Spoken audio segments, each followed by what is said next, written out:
নাজমুল শাহাদাত, আমার এক colleague Nazmul join করার কথা, উনিও জয়েন করবেন। আপনাদের যে অনলাইনে আমরা দেখাবো যে আসলে অনলাইন রিটার্নটা কিরকম সাবমিট করতে হয়। ও যেহেতু এই কাজটা করে, আমি এখনো একটা আমাদের কোম্পানি থেকে আর একটা কোম্পানি এখন করছি, তো সেটাই দেখাবো। তার আগে আপনার এই কেসটা আপনি পড়েন, আমাদের বুঝাই দেন। আপনি কি অনেক বড় দেখলাম, বলেন আপনি কি জানতে চান প্লিজ। এখানে আছে, স্যার, স্ক্রিন দেখা যাচ্ছে? জি স্যার, দেখা যাচ্ছে স্যার। বলেন। Ecos Energy is a private limited company incorporated in Turkey. Hmm. Uh, the company has participated in international tender offered by West Zone Power Distribution Company Limited. এটা PDB এর একটা concern Bangladesh গভর্নমেন্টের, হুম। and the company has won over the tender to supply electric transformers, substation, and other electrical equipments from Turkey, and they have to install the equipment along with some civil works. হুম। এখানে sir ওই echoes energy একটা Turkey company, ওরা বাংলাদেশে একটা টেন্ডারে participate করছে, international টেন্ডারে। ওই টেন্ডারটা ওরা win করছে। হুম। এখন এখানে স্যার আসলে দুইটা পার্ট, একটা হচ্ছে ইউএসডি পার্ট, যেটা ওরা স্যার ওই যে ইকুইপমেন্ট গুলা সাপ্লাই দিবে, ওইটার এগেনস্টে ফ্যারেন্ট কোম্পানি এটা এলসি এর আচ্ছা ভাই, মাধ্যমে। আপনি কিন্তু অন্য কথা না বলে কোম্পানি সেক্রেটারি আসপেক্টে কথা বলেন। আমি এটা বিজনেস নেচার তো আমার জানা দরকার নেই, আপনি পরে আসেন আচ্ছা আর আচ্ছা একটু। জি। আচ্ছা হ্যাঁ। আচ্ছা জি। Sir, the payment is made in USD for the export part of the foreign company and in BDT part in the local part for the EPC contract. হ্যাঁ। As the foreign company does not have any capacity to perform the local part, অর্থাৎ installation and civil works, they have appointed a local subcontractor. When the company generates the invoice in the letterhead of parent company, foreign company, West Zone for Distribution Company Limited disagrees to make the payment. Then the company raises the invoice for local part by using their subcontractor letterhead.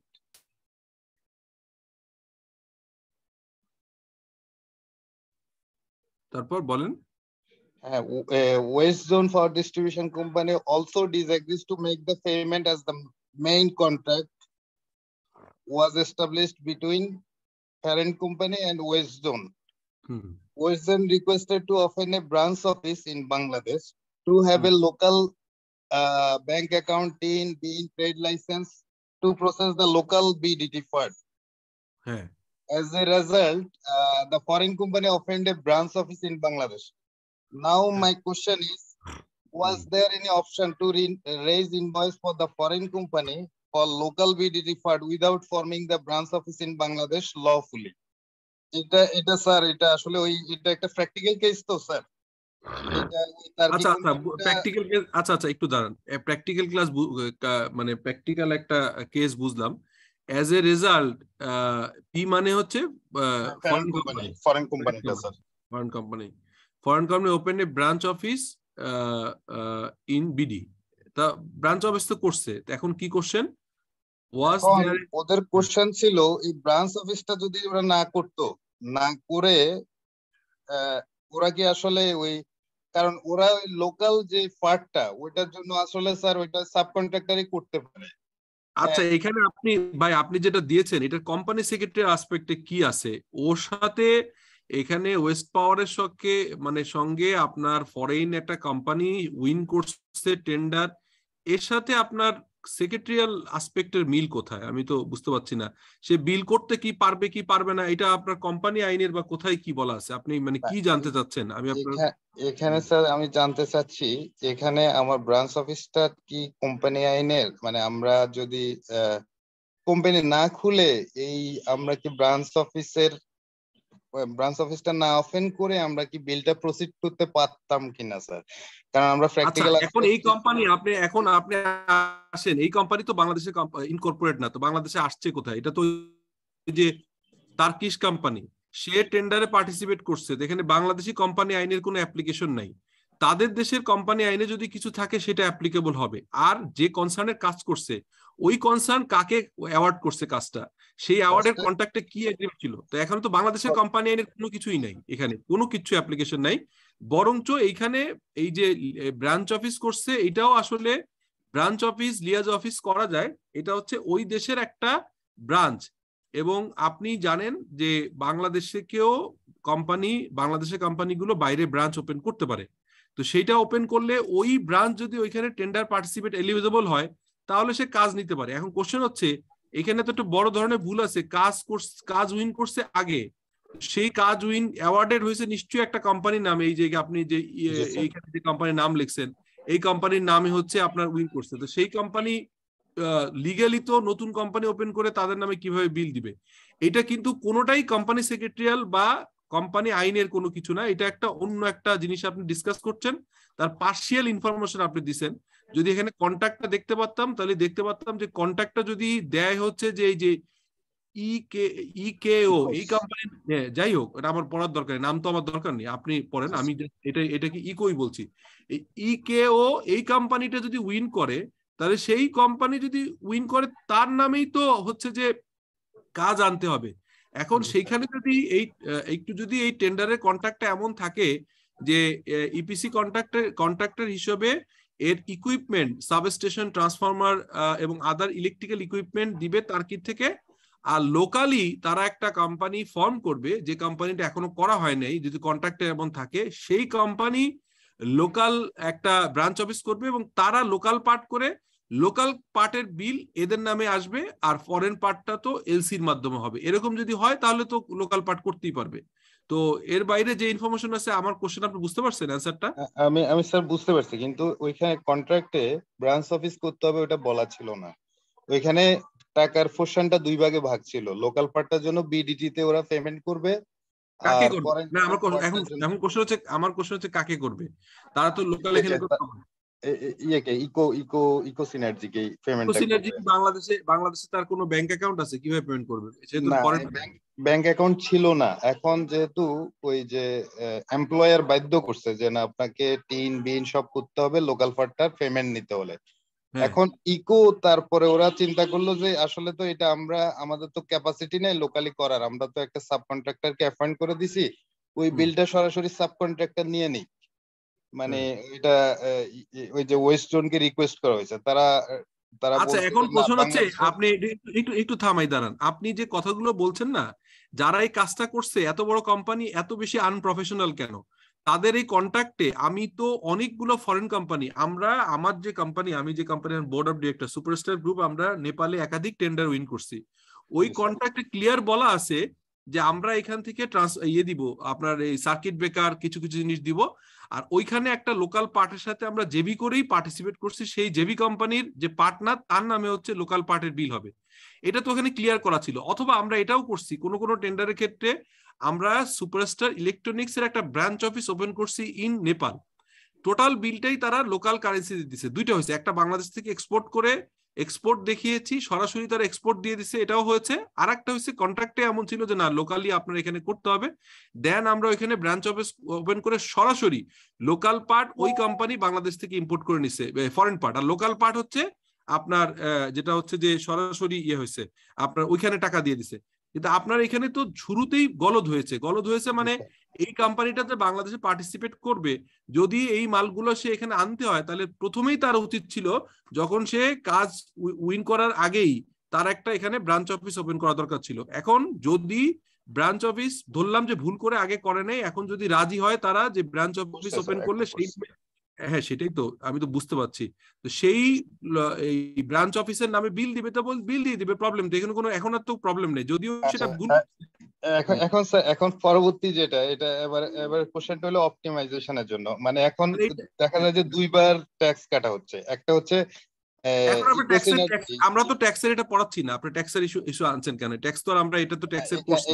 এখানে sir আবার company related আপনি ফরমেশনের একটু advice করবেন যে আমরা পরবর্তী ধাপে কিভাবে করতে পারি। ওই যে এখানে বলছি যে in this case once branch office of the foreign company raise the invoice to west zone deducts tax and VAT on payment, and branch office deduct tax on the payment of subcontractor if the payment। আবার আপনি ট্যাক্সের কথা আসছেন, আমার কথা শুনেন, আপনি আগে কোশ্চেনটা বুঝেন। আপনি এখানে একটা জিনিস তুলে দিচ্ছেন আপনার প্র্যাকটিক্যালের, আপনি এখানে কোর্সে এসে এটা সলিউশন চাচ্ছেন, এর অর্ধেক পার্ট আপনি আমাকে বলছেন, আর মানে অর্ধেক না বলতেছেন 20% আর 80% বলছেন না। এই সমস্ত জিনিসগুলো একাধিক আমার করার আছে, কিন্তু আপনি তো এরকম পার্সিয়াল তথ্য দিয়ে এরকম ভাবে পাবেন না। ফার্স্ট অফ অল আপনি এখানে বলছেন যে একটা ওপেন মানে কি অলরেডি করে ফেলছেন, this is a past tense.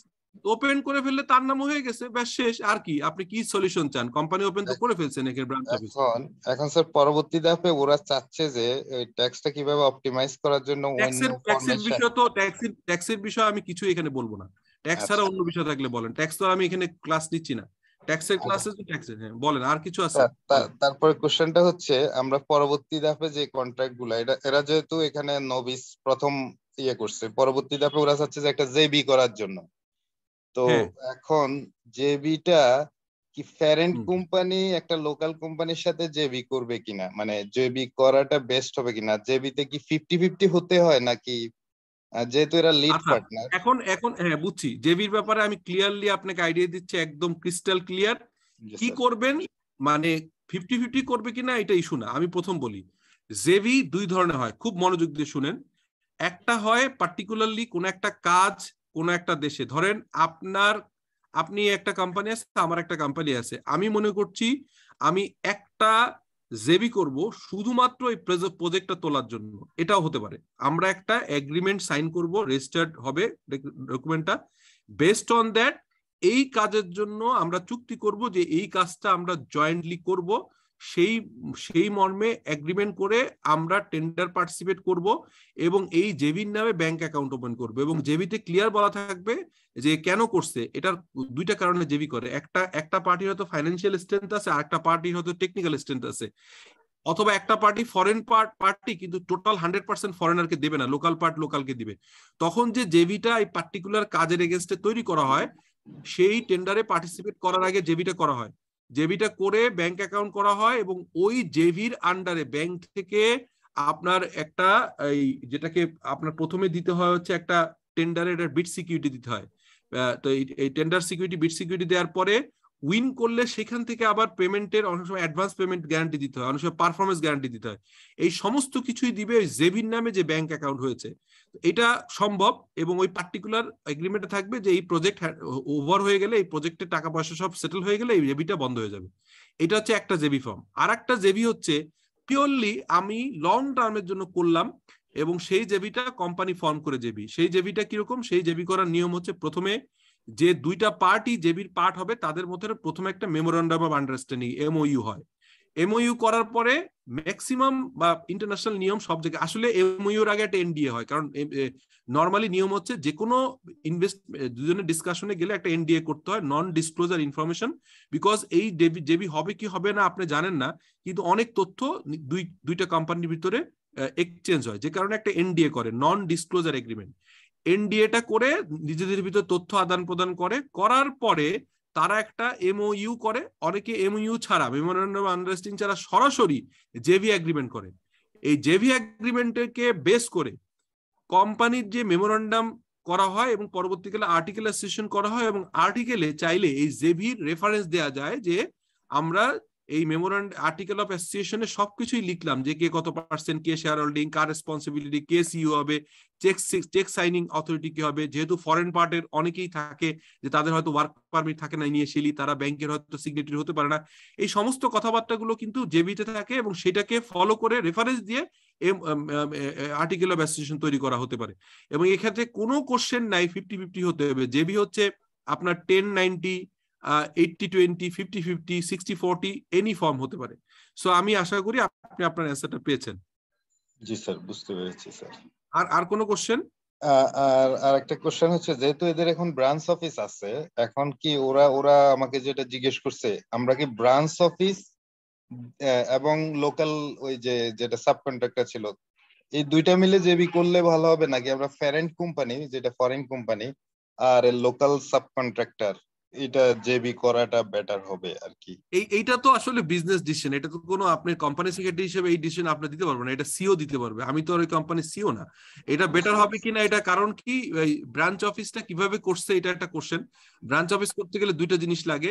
বাংলাদেশে ব্রাঞ্চ অফিস করা খুব ইজি, বাইডার পারমিশন নিয়ে ইজিলি সে করতে পারে, কোনো সমস্যা নাই।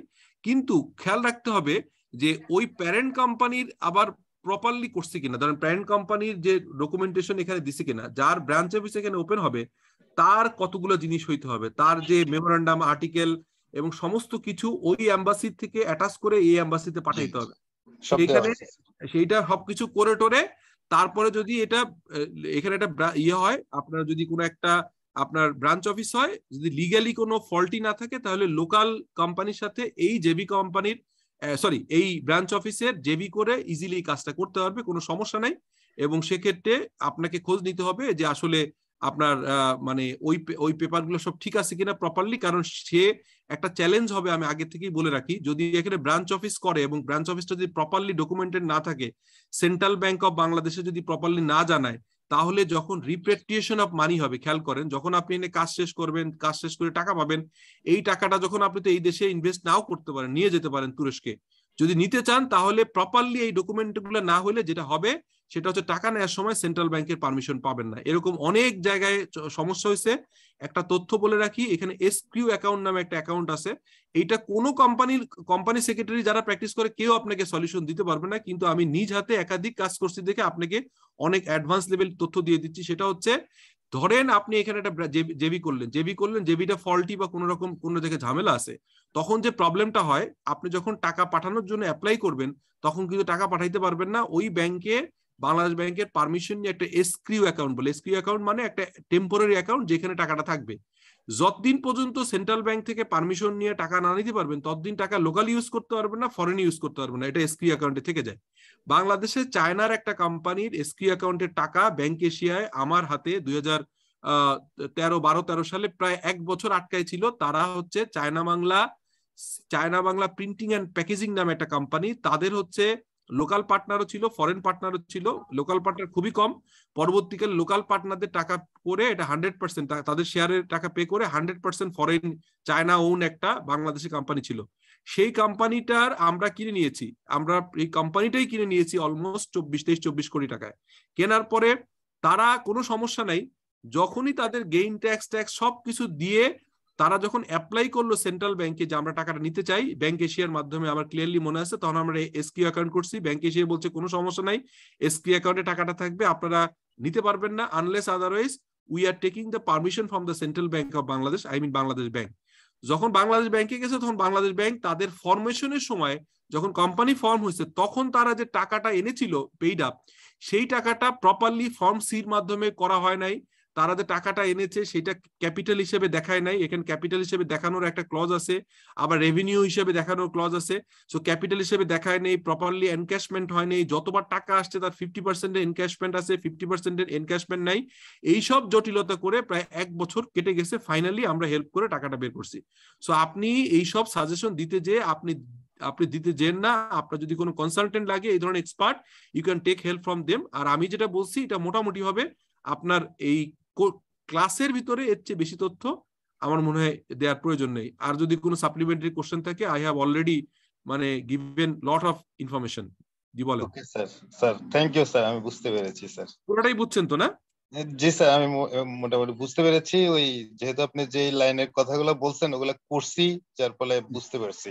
মানে এটা প্রপারলি আসলে ডকুমেন্টেড, প্রপারলি করা হয়েছে। বাংলাদেশ ব্যাংকের আগে তো 18B পারমিশন নেওয়া লাগতো, এখন একটা হয়তো এই ইন্টিমেশন দেয় আর কি ব্যাংক অ্যাপ্লাই করলে, এগুলো প্রপারলি করা আছে স্যার।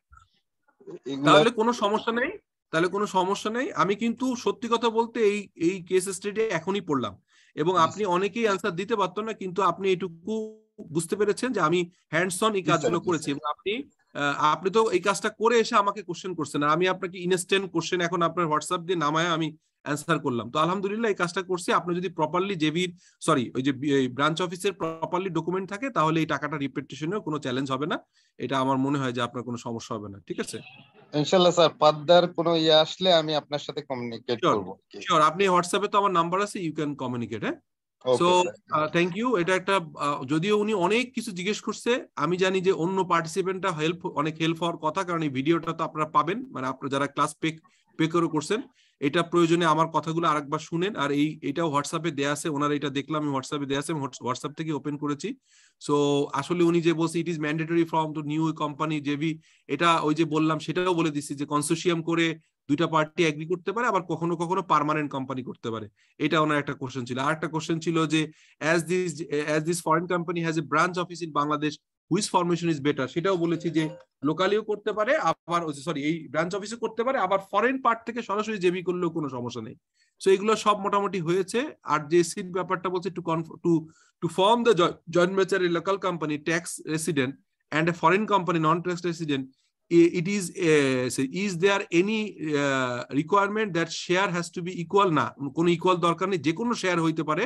তারপর হচ্ছে without being equal share can JB form, yes হতে পারে। Can A foreign company without having any registration Bangladesh from JB with, হ্যাঁ ফরেন কোম্পানি বাংলাদেশে কোম্পানির কোনো রেজিস্ট্রেশন নাই কিন্তু তারাও জেবি হিসেবে পার্টিসিপেট করতে পারবে। সেক্ষেত্রে একটা বিষয় আছে এই কোশ্চেনটার অ্যান্সার, সেটা হচ্ছে ওনাদের যে প্যারেন্ট কোম্পানি, যে কোম্পানি বাংলাদেশে জেবি করতে চায়, তাদের যে ডাইরেক্টররা থাকবে, সেই ডাইরেক্টরদের আপনার হচ্ছে ওদের ওখানকার ন্যাশনাল আইডি, পাসপোর্ট নম্বর এইসব সব দিয়ে এখানে আসলে কোম্পানি করতে হবে। বিকজ ওই কোম্পানি তো রিপেটিশন করবে। আগে নিয়ম ছিল, অনেক আগে, এটা 10-এর আগে যেটা ছিল, তখন হচ্ছে যে জেবি করলে লোকাল পার্টনারের ব্যাংক অ্যাকাউন্টে টাকা পাঠাইলে হতো। এখন তা হয় না। এখন যেটা করতে হয়, যখন আপনি একটা জেভি করবেন, জেভি করার সময় লোকাল পার্ট এবং foreign part NDA mu JV করলেন, জেভি করার পরে মেমোরেন্ডাম রেডি করলেন, সবকিছু হলো।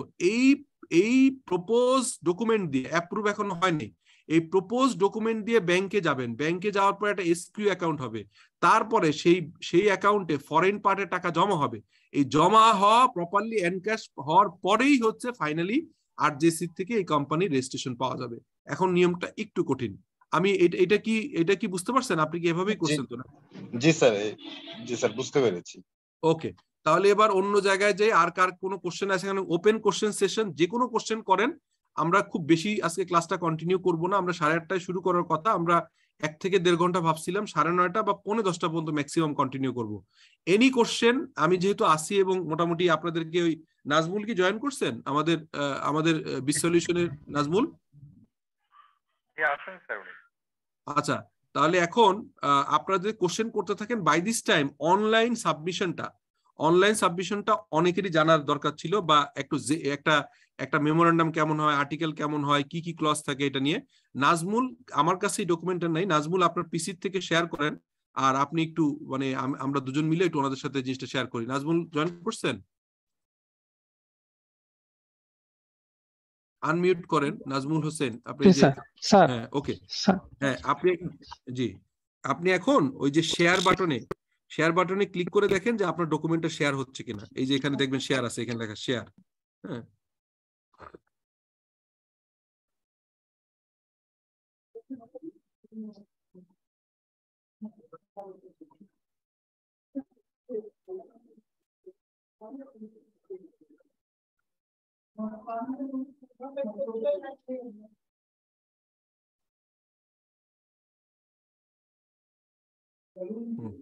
ওকে, হ্যাঁ নাজমুল ঠিক আছে, আপনার স্ক্রিন দেখছি। এবার কোন স্ক্রিন? হ্যাঁ অনলাইন। আচ্ছা, ওকে আমরা দেখতে পাচ্ছি। আমি নাজমুল, আমরা সবাই দেখতে পাচ্ছি। আমি অন্যদেরকে রিকোয়েস্ট করবো যে 2-1 জন যে কথা বলছেন কথাটা মিউট করে রাখেন, কারণ এখন একটা ইম্পর্টেন্ট জিনিস উনি দেখাবেন। উনি হচ্ছে আমাদের বিস সলিউশন নামে আমাদের একটা কোম্পানি, উনি কোম্পানি সেক্রেটারিয়াল পার্টটা দেখেন, ইজ আওয়ার ম্যানেজার। তো নাজমুল সাহেব প্লিজ আপনি একটু দেখান যে আমরা কিভাবে অনলাইনে এখন কাজটা করি, please. Thank you so much sir, সুযোগ দেওয়ার জন্য আপনার সাথে। তো আমরা আরজেসিতে যে অনলাইনে সমস্ত ধরনের যে কাজগুলি করি, সেটার মেইন যে ওয়েবসাইটের পেজটা এইটা, সেখান থেকে এই পেজে আসার পরে নিচের দিকে এই যে আরজেসি ই সেবা নামে একটা অপশন থাকে, এই জায়গায় আমরা ক্লিক করি। ক্লিক করার পরে এই পেজটা আসে। এখানে আমাদের বিভিন্ন অপশন থাকে, বিভিন্ন ফাইলিং, নতুন রেজিস্ট্রেশন, বা এই যে উপর থেকে যদি দেখি আমরা বিভিন্ন কোম্পানি সার্চ করার জন্য এই সার্চ এন্ট্রি লেখা আছে। এখানে সাবমিশনের কোনো রিটার্ন আমরা ফাইল করলাম বা যে কোনো ধরনের সাবমিশন আরজেসিতে যদি করি, সেক্ষেত্রে এখানে সাবমিশন নাম্বার দিয়ে এই জায়গায় সাবমিশন নাম্বার দিলে সেটা স্ট্যাটাস দেখতে পারি, ফাইলটা কি অবস্থায় আছে, কার কাছে আছে। এরপরে আমরা নতুন কোম্পানি রেজিস্ট্রেশনের জন্য যে কাজটা করি, সেটাই এখানে রেজিস্ট্রেশন লেখা কথাটা লেখা আছে। এখান থেকে অ্যাপ্লাই ফর রেজিস্ট্রেশন আমরা ক্লিক করি। এখানে তারপরে আমরা রেজিস্ট্রেশন, নিউ কোম্পানি ফরমেশনের জন্য রেজিস্ট্রেশন প্রসিডিউরে যাই। এরপরে আসে পোস্ট রেজিস্ট্রেশন অ্যাক্টিভিটিস। একটা কোম্পানি ফরমেশন বা আরজেসি রেজিস্ট্রেশন দেওয়ার পরে একটা ইউজার আইডি পাসওয়ার্ড দেয় আরজেসি আমাদেরকে। সেইটার আন্ডারে ওই ইউজার আইডি পাসওয়ার্ড দিয়ে আমরা এখানে রিটার্ন ফাইলিং করি এবং বিভিন্ন সার্টিফাইড কপির জন্য অ্যাপ্লাই করি। অনেক অপশন আছে, সেটা আমরা রিটার্ন ফাইলিং এর জন্য এই জায়গাটা আমরা ক্লিক করি এবং কোম্পানির যে ইউজার আইডি আছে সেই ইউজার আইডি পাসওয়ার্ড দিয়ে আমরা লগ ইন করে আমাদের প্রতি বছরের যে কোনো ইয়ারলি রিটার্ন এবং যে কোনো ধরনের রিটার্ন আমরা জমা করি এখানে এটার মাধ্যমে। এবং তো আমি স্যার কি প্রথম কি কোম্পানি রেজিস্ট্রেশন এরিয়াটা আগে দেখাবো? জি জি জি জি, মানে আপনি এখন ওই যে কোম্পানিটা একটা অলরেডি আমরা একটা প্রপোজ কোম্পানি এখন হাতে আছে, এটা একটু কনফিডেন্সিয়াল। অন্যরা আমি আশা করব যে এই জিনিসটা আপনারা সবাইকে ভিডিওটা শেয়ার করবেন না, কারণ এটা তো আমি কোনো ডামি দেখাইতে পারি না, অ্যাকচুয়ালি দেখাইতে হচ্ছে। তো একটা কোম্পানিটা দেখাচ্ছি, তাদের কনফিডেন্সিয়ালিটির জন্য আপনারা শেখার জন্য একাডেমিক হিসেবে রাখেন, এটা একটা ডিসক্লেমার দিয়ে রাখলাম। এই ভিডিওটা সবাইকে পাবলিকলি শেয়ার করবেন না। হ্যাঁ নাজমুল, তাহলে এখন আপনি ওই কোম্পানির নেম ক্লিয়ারেন্স তো এখন নেওয়া হয়ে গেছে, নেম ক্লিয়ারেন্স কি দেখাইতে পারবেন? নেম ক্লিয়ারেন্স তো নেওয়া হয়ে গেছে অলরেডি। স্যার এখন স্যার বর্তমানে হয়েছে যে পাবলিক কোম্পানি টগল গ্রাউন্ড আর স্পেসিফিক গ্রাউন্ড, এই তো টগল গ্রাউন্ড তো বলে দিলাম। এই লোকটা কে বারবার কথা বলছে, হারুন, ওনাকে পার্মানেন্টলি অফ করে দেন, আর যদি না হয় তাহলে আউট করে দেন। হ্যাঁ, কারণ এই আনমিউট হয়ে ডিস্টার্ব করার অধিকার কারণ নেই। হ্যাঁ প্লিজ, জি বলেন। জি স্যার। স্যার তো এই অ্যাপ্লাই রেজিস্ট্রেশনে আমরা যাই একটা নতুন কোম্পানি ফরমেশনের জন্য। প্রাইভেট কোম্পানি নেম ক্লিয়ারেন্সটা স্যার এখনো আমরা প্রথমে কি করি, এই সার্চ এন্টিটিতে যে নেমটা আগে সম্ভব প্রপোজ নেমটা আগে আমরা সার্চ করি এখানে। তো এখানে কোম্পানি এটা করি, সিলেকশন করি। তারপরে এখানে আমরা যে প্রপোজ নামটা আছে সেই নামটা এইরকম ভাবে আমরা সার্চ করি, মিনিমাম 2টা ওয়ার্ড ধরে, লিমিটেডটা 2টা শব্দ ধরে আমরা সার্চ করি। যদি দেখি যে আমরা হ্যাঁ সার্চটা এই সংশ্লিষ্ট ও নাই, তখন আমরা ওই নামটা ওখানে আর কি কোম্পানি রেজিস্ট্রেশনের পেজে যাই অ্যাপ্লাই করি। বাট আগে থেকে এখন প্রাইভেট লিমিটেড কোম্পানির কোম্পানি রেজিস্ট্রেশন নেম ক্লিয়ারেন্স নেওয়ার কোনো অপশন নাই, সেটা বন্ধ করে দিছে আর কি। নেম ক্লিয়ারেন্স অ্যাপ্রুভালের কোনো প্রসেসিং নাই। এটা সমস্ত রেজিস্ট্রেশন প্রসিডিউরে যে তারপরে অ্যাপ্লাই প্রপোজ নেম দেওয়া হয়, সেই নেম এবং রেজিস্ট্রেশনের যত পেজ আছে সেই পেজের সমস্ত ইনফরমেশন পূরণ করার পরে, মেমোরেন্ডামের বিজনেস অবজেক্ট ক্লোজ গুলি পূরণ করার পরে, আর্টিকেলের সমস্ত কিছু পূরণ করার পরে, সমস্ত ক্লোজ গুলি পূরণ করার পরে পরবর্তী পেজে গেলে ওই নামটা আমরা ভেরিফাই আর করতে পারি আর দিয়ে। পেজটা একটু হয়ে গেছে, অসুবিধা নেই। তো আজকে ফ্রাইডে আবার এটা তো আরজেসির একটা বড় সমস্যা, আপনারা অনেকেই জানেন যে অনলাইনে অনেক সময় লাগে এবং অ্যাপ্রুভাল প্রসেস আগের থেকে অনেক কঠিন হয়ে গেছে। আপনি দেখেন তো এটা আপ করে দেখেন তো, এখানে এইটাই ক্লিক করে দেখেন তো, আপ করে এটাতে এই যে এই বাটনটা দিয়ে না করে দেখেন আবারও মেইন পেজে যাওয়া যায় কিনা।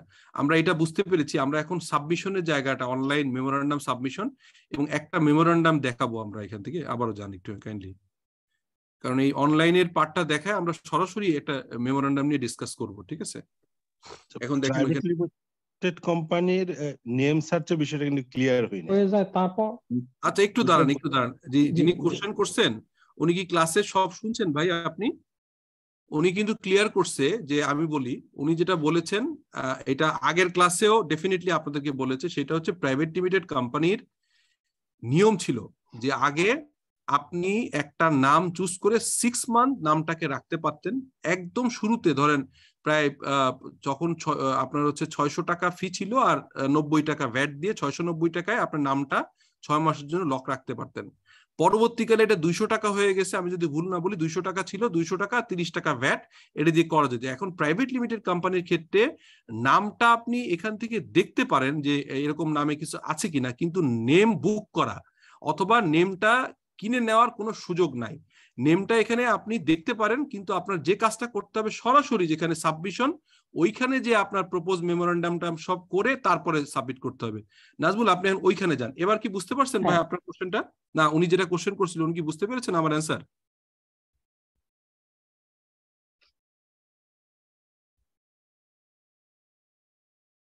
জি ভাই, যে ভাই কোশ্চেন করছিল উনি কি শুনতে পাচ্ছেন?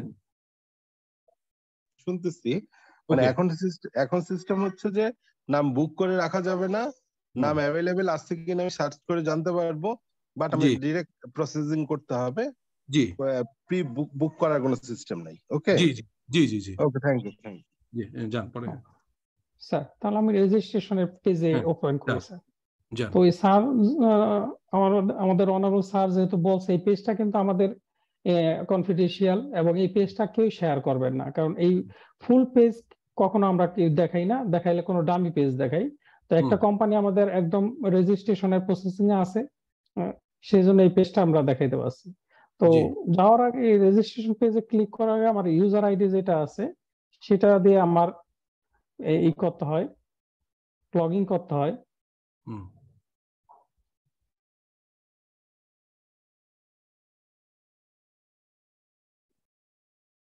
লগ ইন করার পর এই পেজ এইটা আসে, এরকম রেজিস্ট্রেশন অ্যাপ্লিকেশন কন্ট্রোল পেজ আসে।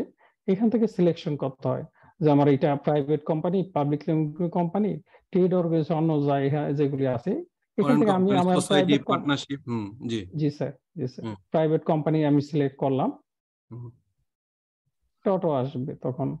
হুম তারপরে এই পেজটা আসার পর রেজিস্ট্রেশন অফিস সিলেকশনের অপশন আছে, চিটাগাং, খুলনা, রাজশাহী, আপনি যে এলাকার হন সেই এলাকার রেজিস্ট্রেশন এলাকা দিতে হবে। জি খুলনাটা ঢাকায় বসে দিলে সেটা পরবর্তীতে রিটার্ন ফাইলিং এজেন্সির সময় আবার খুলনায় যাইতে হবে।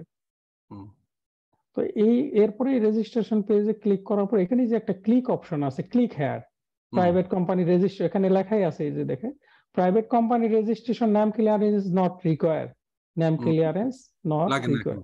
জি তো এখানে আমি ক্লিক করলাম, ক্লিক করার পর এই পেজটা আমাদের আসে, অপেক্ষা করতে হবে। জি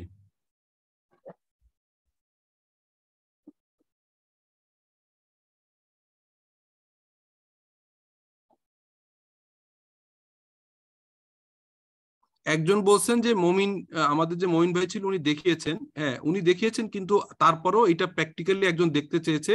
আপনাদেরকে আমি একাধিকবার বলেছি বা গ্রুপেও লেখা হয়েছে যে আপনারা প্র্যাকটিক্যাল কোশ্চেন দেন। সো একজন পেজটা ব্রেকডাউন হয়ে গেছে নিশ্চয়ই, তো আমি অনলাইনে এন্ট্রি দিয়ে দেখাই দিচ্ছি। জি, তো সেক্ষেত্রে একজন যে যেমন এখানে লিখেছেন। স্যার, হুম নাজবুল বলেন। হ্যাঁ স্যার জি স্যার এক নাম্বার আছে কোম্পানির নামটা, এখানে আমরা প্রপোজ যে নামটা সেই নামটা এখানে দিয়ে দিচ্ছি। জি নামটা দেওয়ার পরে এন্টিটি টাইপ এটা এখানে দিতে হয়, সিলেকশন করতে হয় লিমিটেড বাই শেয়ার। তারপরে এটা অ্যাড্রেস লিখতে হয়, রেজিস্টার অ্যাড্রেস, যে অফিসের ঠিকানা অনুযায়ী সেটা আমরা করতে হয়। ডিস্ট্রিক্টটা এখান থেকে সিলেক্ট করতে হয় ঢাকা হলে, তারপরে ইমেল আইডি একটা দিতে হয়। এরপরে এখানে 5 নম্বরে যেটা আছে বিজনেস, মেইন বিজনেস অবজেক্টিভ, সেটা একটা 200 ওয়ার্ডের ভিতরে এই মেইন বিজনেস সাবজেক্টটা এখানে লিখতে হয়। এরপরে বিজনেস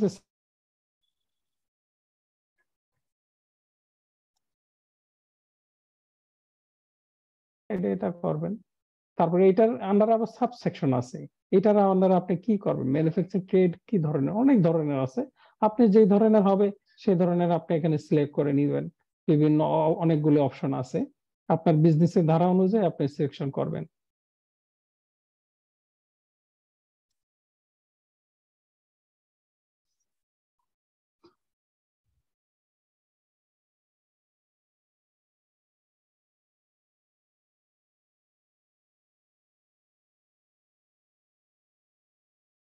এরপরে 8 নম্বরে আছে অথরাইজ ক্যাপিটাল। তো আপনি অথরাইজ ক্যাপিটাল কত দিবেন সেটার এখানে টোটাল অ্যামাউন্ট এবং দিতে হবে। তারপর এটার নাম্বার অফ শেয়ার, এটার ভ্যালু 10 টাকা করে যদি হয় 10 টাকা, আর আপনি যদি 100 টাকা দিতে চান 100 টাকা। এখন আমরা সবাই 10 টাকাই করি, কোনো 100 টাকা আমরা করি না। নাম্বার অফ শেয়ার দিয়ে এটা গুণ দিলে যেই ফলটা আসবে সেটা এখানে বসায় দিতে হবে। 11 নম্বরে আছে মিনিমাম ডিরেক্টর। মিনিমাম ডিরেক্টরে ওরা এখানে একটা অপশন লিখে এই করে রাখছে যে মিনিমাম 2 জন হতে হবে। এখন 1 পার্সন কোম্পানি হয়,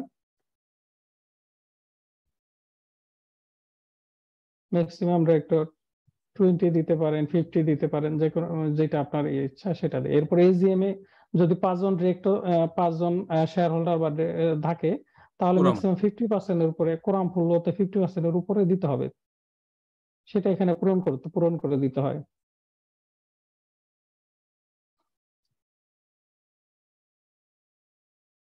এই ক্লোজটা আবার এটা লিখে ওয়ার্ডে লিখে দিতে হয়।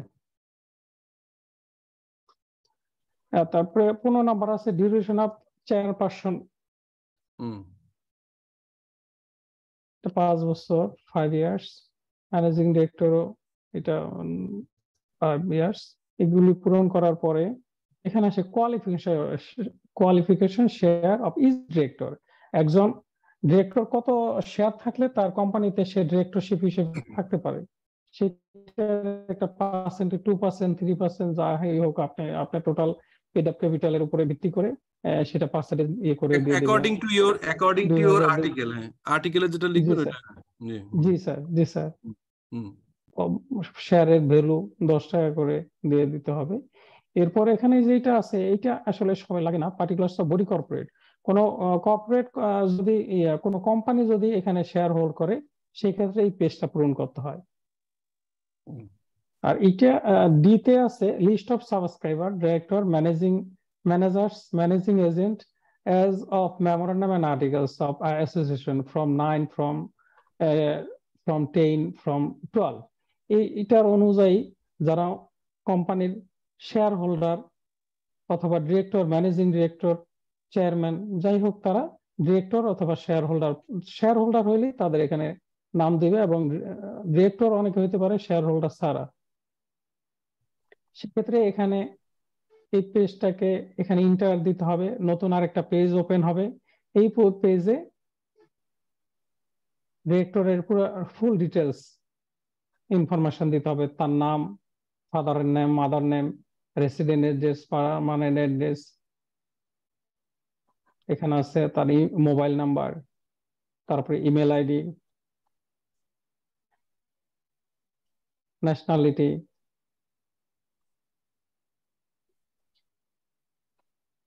ডেট অফ বার্থ,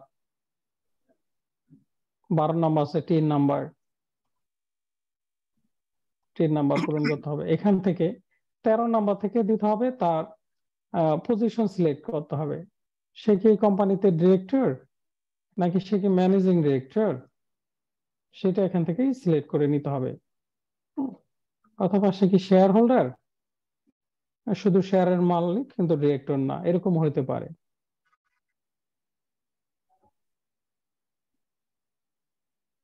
পনেরো, 16 এগুলি তেমন কোনো প্রয়োজনই নাই।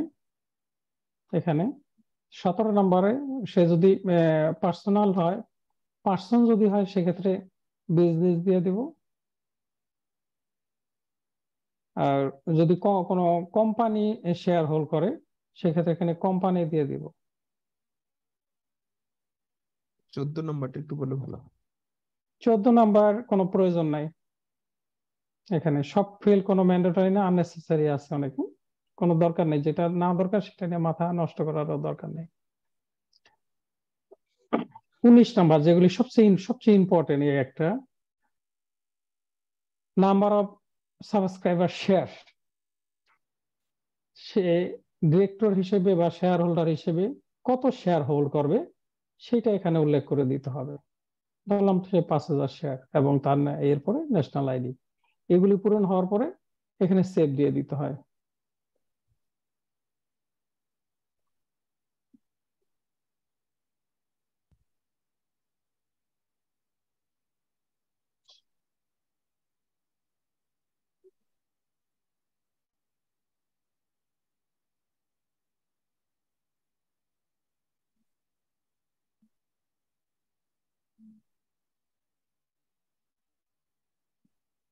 এই পূরণ সবগুলি ঘর পূরণ হইলে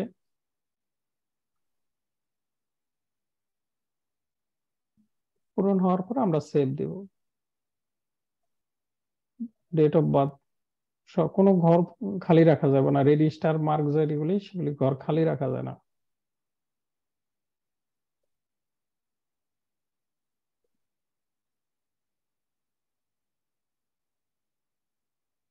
যেখানে চলে আসছে, আমরা সংক্ষেপে আর কি লিখছি ঘরটা দেখানোর জন্য, যে এবি শেয়ার হোল্ডার হিসেবে 5000 শেয়ারের মালিক।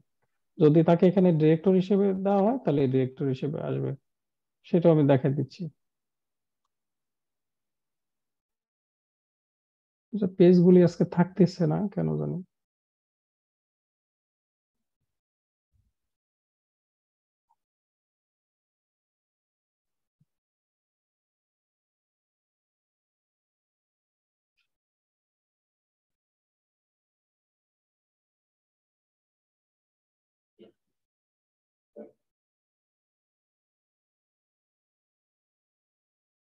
তো এখন সে ডিরেক্টর হয়ে গেল। এখন যে কজন শেয়ার হোল্ডার বা ডিরেক্টর হলো প্রত্যেকের সে ঠিক সেইভাবে এখানে ইনফরমেশন ক্লিক করে পেজ পূরণ করতে হবে।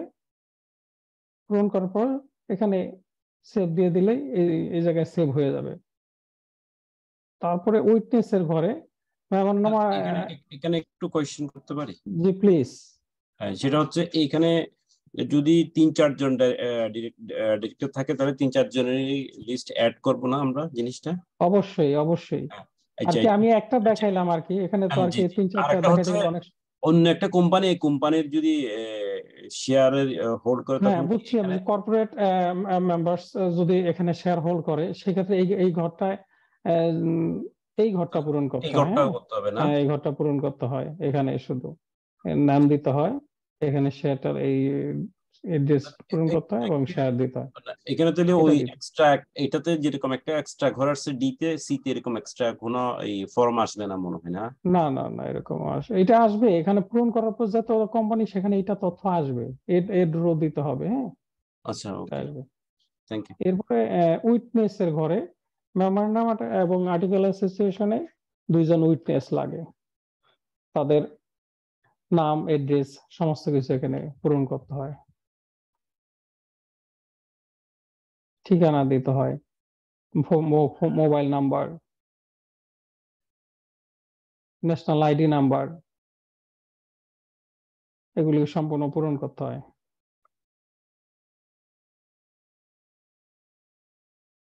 এরপরে forms and documents presented for filing by কে, এই পেজটা কার দ্বারা পূরণ করা হবে।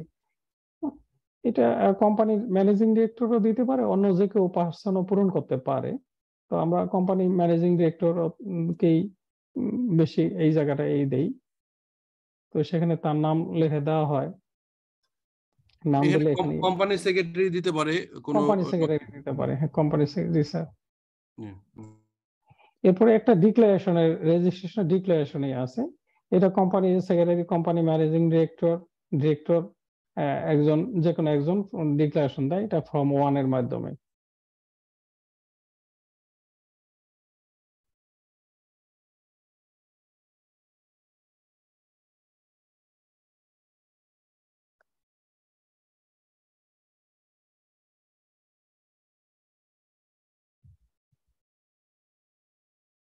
এগুলি ঠিকানা দিয়ে দিতে হয়।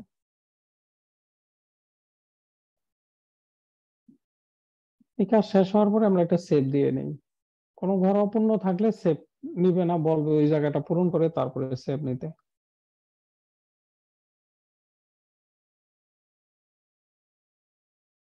একটু সময় নিতেছে, আমাদের একটা সেভ নিয়ে আসে, তাই যেইভাবে আমরা সংক্ষেপে পূরণ করছি সেগুলো নিচে পূরণ, কিন্তু আমাদের সঠিকভাবে মেমোরান্ডাম পূরণ করতে। এরপরে এর আগে এতদিন মেমোরান্ডামের কিছু শুধু আমাদের কাস্টমাইজ মেমোরান্ডাম, আমরা যারা কোম্পানি সেক্রেটারিয়াল কাজগুলি করি, মেমোরান্ডাম ড্রাফটিং বা বিভিন্ন লয়ার এগুলি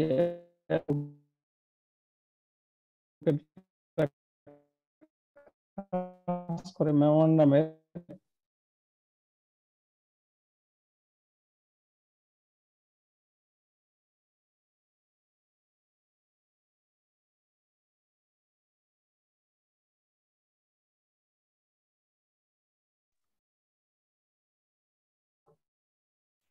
নাজমুল, আপনাকে শোনা যাচ্ছে না, আপনি কি কথা বলছেন?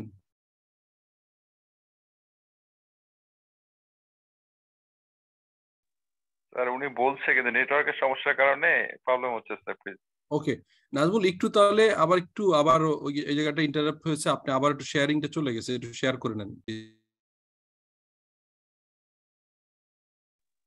স্যার ওনার নেটওয়ার্কের সমস্যার কারণে উনি স্যার টোটালি বের হয়ে গিয়েছে, একটু সময় দিতে হবে স্যার, প্লিজ। ওনার সাথে একটু কথা বলে নেন, কোনো সমস্যা নেই। এখন ওই জায়গাটা জয়েন করেছে স্যার। জি হ্যাঁ, ওনার সাথে কথা বলে, আপনি ফোনে কথা বলেন যে ভাই আপনি আবার ঢুকেন। আসছে আচ্ছা, স্যার, উনি জয়েন করেছে। ওকে ওকে, ঠিক আছে। তাহলে আমি আবার আমার কোশ্চেন গুলো অ্যান্সার চলে যেতাম, তো উনি শেয়ার করুক, অসুবিধা নেই। নাজমুল একটু শেয়ার করেন, হ্যাঁ।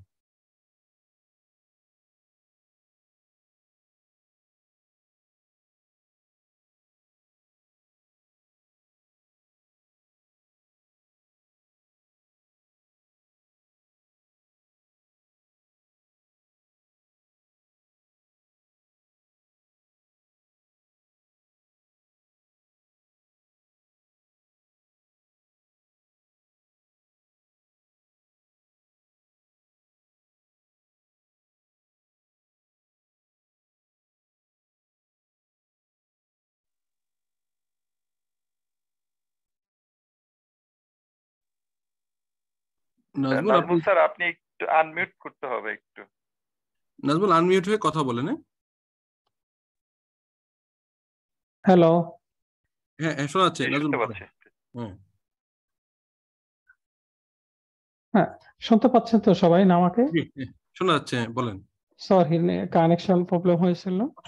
ওকে ঠিক আছে জি, বলেন। তো আমরা এখানে এই পর্যন্ত আমরা এটা সেভ দিয়ে দিছিলাম। সেভ দেওয়ার পরে সেভ হওয়ার পরে এই জায়গায় আমরা আসি, এই যে এড মেমোরান্ডাম অফ অ্যাসোসিয়েশন, মেমোরান্ডামের যে বিজনেস, হ্যাঁ মেমোরান্ডামের যে বিজনেস ক্লোজ গুলি আছে,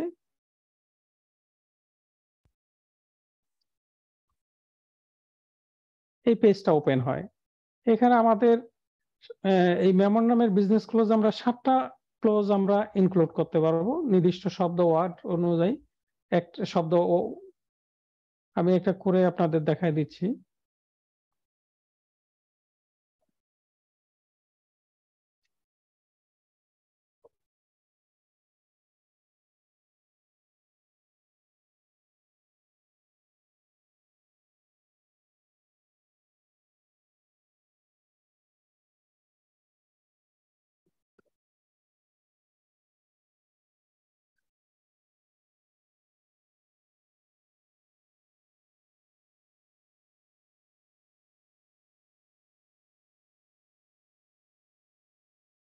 ওটা না নাজমুল, আপনি এটাকে মিনিমাইজ করে রাখেন, মিনিমাইজ করলে আপনি ওইটা পাবেন। এটাকে মিনিমাইজ করেন ফাইলটা এখানে, হ্যাঁ মিনিমাইজ করেন। এবার এবার এটাও মিনিমাইজ করেন।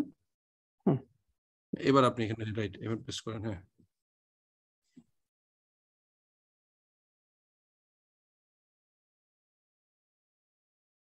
আমি এখানে পেস্ট করে দিলাম লেখাটা, এড দিব।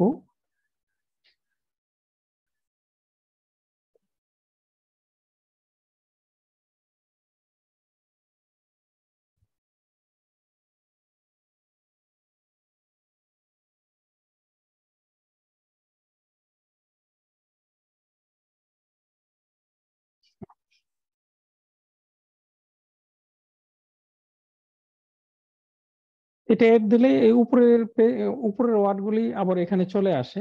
তো সেক্ষেত্রে আমাদের কাজ হচ্ছে এটার আবার ব্ল্যাঙ্ক করা। ব্ল্যাঙ্ক করার পরে শব্দের লিমিট আছে ওয়ার্ডের, এর বেশি ওটা নিবে না।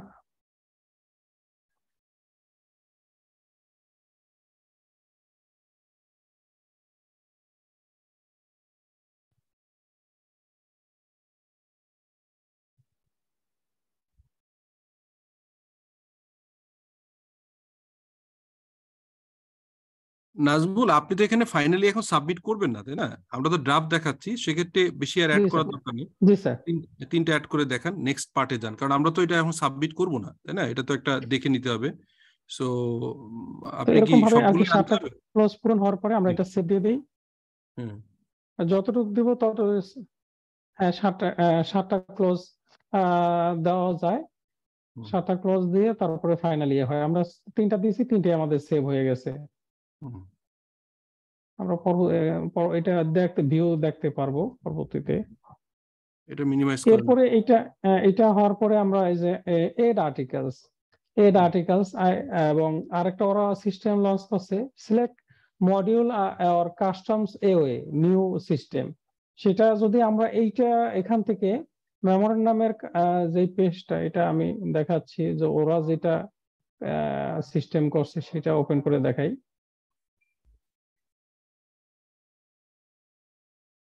ওরা মানে আরজেএসসি যে সিস্টেম লঞ্চ করছে সেখান থেকে আমরা ওরা আরজেএসসি বিভিন্ন ক্লোজ দিয়ে, নাম্বার দিয়ে, কোড দিয়ে, ক্লোজের টাইটেল দিয়ে, ক্লোজের ডেসক্রিপশন দিয়ে অপশন করে দিয়েছে। সেখান থেকে এইটা সিলেকশন করব। এরকম যেটা আপনার বিজনেসের ধরন অনুযায়ী অনেকগুলি আছে এখানে, প্রায় 1436টা ক্লোজ আছে। তার মধ্যে আপনার এখানে একটু নাজবুল, হ্যাঁ এখানে যেটা নাজবুল বলছে সেটা অর্থ হচ্ছে যে আপনি তো নিজে একটা মেমোরান্ডাম ড্রাফট করবেন, বাট এখানে সাজেস্টেড আছে আরজেসির ইয়েতেই, এখানে ক্লজগুলো দেয়া আছে এবং ওইটার ওয়ার্ড লিমিট সহ দেয়া আছে। সো এর ভিতর থেকে আপনার বিজনেস নেচার অনুযায়ী ইউ ক্যান মানে choose and pick and you can মানে ওখানে ইউজ করতে পারবেন।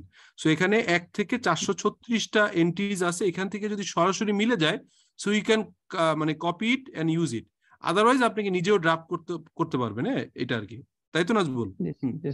জি স্যার, তার মধ্যে 7টা নিতে পারবে আর কি, এই 436টার ভিতরে 7টা ক্লোজ সেকশন সিলেক্ট করে এড করা যাবে, তখন এই জেনারেট দিলে এখানে এড হয়ে যাবে এটা মেমোর নাম, তখন এটা দিলে এটা অ্যাড হবে। হ্যাঁ, তারপরে বলেন। জি, এরপরে এই আমরা ছিলাম এই মেমোর নামে, তখন এই আর এই কাস্টম সিলেক্ট মডেল এ কাস্টমস, তখন এই ওই উপরেরটা যদি আপনি আরজেসির ওই সিলেকশন করা অপশন থেকে নেন তাহলে নিচেরটাও আবার সিলেকশন অপশন থেকে কাজ করতে পারবেন। আর যদি আপনি উপরেরটা থেকে নিজের কাস্টমস এইটা এই অপশন এড মেমোর অ্যাসোসিয়েশন, এটা তো আমাদের নিজস্ব কাজ এই করে দেই আমরা, ওদের আরজেসি সিলেকশন ছাড়া আমাদের কাস্টমস করা মেমোর নাম সেটা আমরা এখানে এড করি। সেটা যদি আমরা করি তাহলে এটা এখানে নিচের এটা সিলেকশন করা যাবে না, তাহলে আমাদের এড আর্টিকেল অফ অ্যাসোসিয়েশনে ক্লিক করতে হবে। তার মানে উনি যেটা বলছে যে আমরা যদি নিজেরা মেমোরেন্ডাম ড্রাফট করি তাহলে আর্টিকেল অফ অ্যাসোসিয়েশনে আমাদের ড্রাফট করতে হবে এবং সেই অনুযায়ী অ্যাড করতে হবে। আর আমরা যদি ওদের থেকে ওদের সাজেস্টেড 436টার ভিতর থেকে যদি আমরা আর্টিকেল মেমোরেন্ডামের অবজেক্ট ক্লজটা চুজ করি তাহলে আমরা আর্টিকেল অফ অ্যাসোসিয়েশনও কিন্তু ওদের ফরম্যাট থেকে নিতে পারবো। এবং আপনারা নিশ্চয়ই জানেন যে কোনো company, specially private limited company, যদি আপনি নিজে আর্টিকেল অ্যাসোসিয়েশন নিজে তৈরি না করেন তাহলে সরাসরি আপনার কিন্তু কোম্পানি একটা প্রেসক্রাইব যে আর্টিকেল অ্যাসোসিয়েশন এটা আপনার অ্যাপ্লিকেবল হবে। তো সেই অর্থে ঠিক আছে। তারপরে বলেন নাজমুল পরেরটা। তাহলে আমরা ওই কাস্টমস থেকে যেহেতু সিলেক্ট করি না, আমরা উপরেরটা 1 নম্বর মেমোর নাম নিজেদের কাস্টমস করা এড করছি, এই জন্য আমরা আর্টিকেলটাও এড আর্টিকেলস অ্যাসোসিয়েশনে সিলেকশন করব।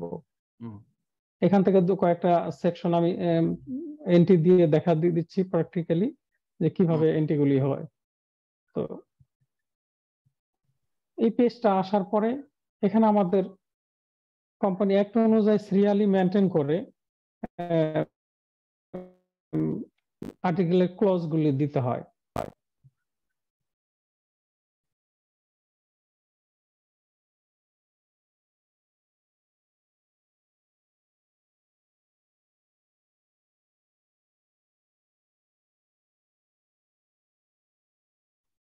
নাজমুল কি আবার হ্যাং করে গেছে নাকি? ওকে, না ঠিক আছে।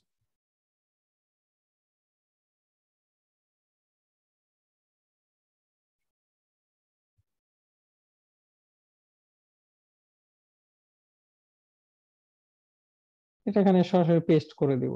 এখানেও শব্দের লিমিট আছে, যদি একাধিক এই ক্লিমের আন্ডারে আরো একাধিক ক্লোজ দিতে চান আপনি ঘর, তাহলে সেটা এটা এড করার পরে আবার উপরে এটাকে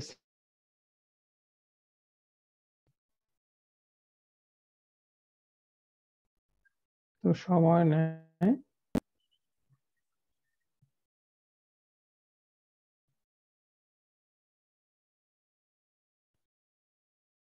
আচ্ছা, কে জানি বলছিলেন যে মমিন ভাই ক্লাসে এটা দেখিয়েছিল। মমিন ভাই কি এই অনলাইনে আর্টিকেল অফ অ্যাসোসিয়েশন, মেমোরেন্ডাম এগুলো কি আপ করা দেখিয়েছিলেন নাকি এটা কি? ওকে, প্রথম অল্প একটু দেখাইছিল। ওকে ওকে, ঠিক আছে। তাহলে এটা কি আপনার জন্য প্রয়োজনীয় হচ্ছে নাকি কাজে? ওকে ঠিক আছে, ওকে প্লিজ। এখন আমরা যেই ক্লোজটা এখান থেকে সিলেকশন করার পর আমাদের কাস্টমস আর্টিকেল থেকে এই কোম্পানি অ্যাক্ট অনুযায়ী এটা লিখেছি সেটা এখানে পেস্ট করে দিছি এবং এটা সিলেকশন করে এখানে পেস্ট করে এড দেওয়ার পরে এটা অটোমেটিক এখানে এড হয়ে গেছে। একটা ক্লোজ অলরেডি এড হয়ে গেছে। এরপর আপনার যতগুলি ক্লোজ থাকবে প্রত্যেকটা এখান থেকে সিলেকশন করে তারপরে এড দিতে হবে ধারা পর্যায়ক্রমে। এবং যদি কোনো কারণে আপনার কোনো ক্লোজে ভুল হয়ে যায়, কোনো ওয়ার্ড মিসিং হয়ে যায় বা কোনো এলোমেলো হয়ে গেল, তাহলে এখানে এডিট অপশন আছে, এই এডিট অপশনে গিয়ে আবার এডিট অপশনে ক্লোজ সিলেকশন করে সেভ দিতে হয়, তাহলে হয়ে যাবে সেভ। তো আমরা আগে আরো একটা দেখায় দিই, আরো দুই একটা।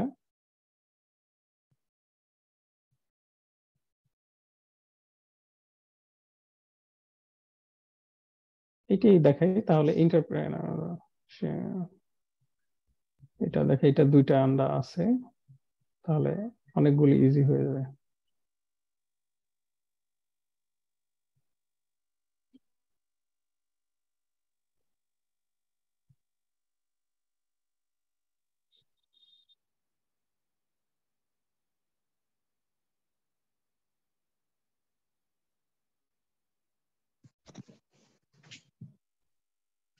And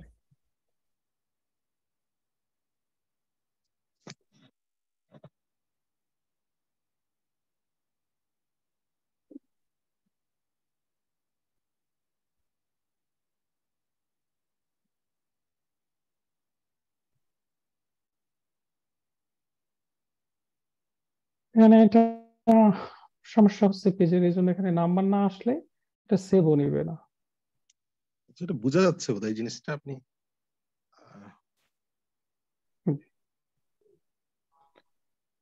আপনি কি বুঝে ফেলেছেন, মানে আর দেখাতে হবে না, টাইম ইন করছেন? বোঝা যাচ্ছে ওনার স্পিড কম, তো যে এটা মানে ইনপুটের নেচারটা বোঝা গেছে যে কিভাবে ইনপুটটা দিতে হবে। জি জি জি জি স্যার আমরা সাজেস্টিভ অবজেক্ট ক্লোজ গুলো কোন সাইডে লিংকে পাবো? এখানে ওই ওয়েবসাইটই আছে, আরজেসি তে আছে, আরজেসির ওইখানেই ইয়ে নাজবুল আপনি আবার ব্যাক করে দেখান যে যদি আমরা নিজেদের ড্রাফট না করি তাহলে ওদের সাজেস্টিভটা যাওয়ার যে ইয়েটা ওটা দেখায় দেন, আবার একটু একটু ব্যাক করেন কাইন্ডলি। হ্যাঁ, সাজেস্টিভটা মেমোরান্ডাম সাজেস্টিভটা এখানে এই যে অপশনটা এখানে আছে স্ক্রিনে, এটা আমার হ্যাঁ এইখান থেকে এখানে ক্লিক করবেন।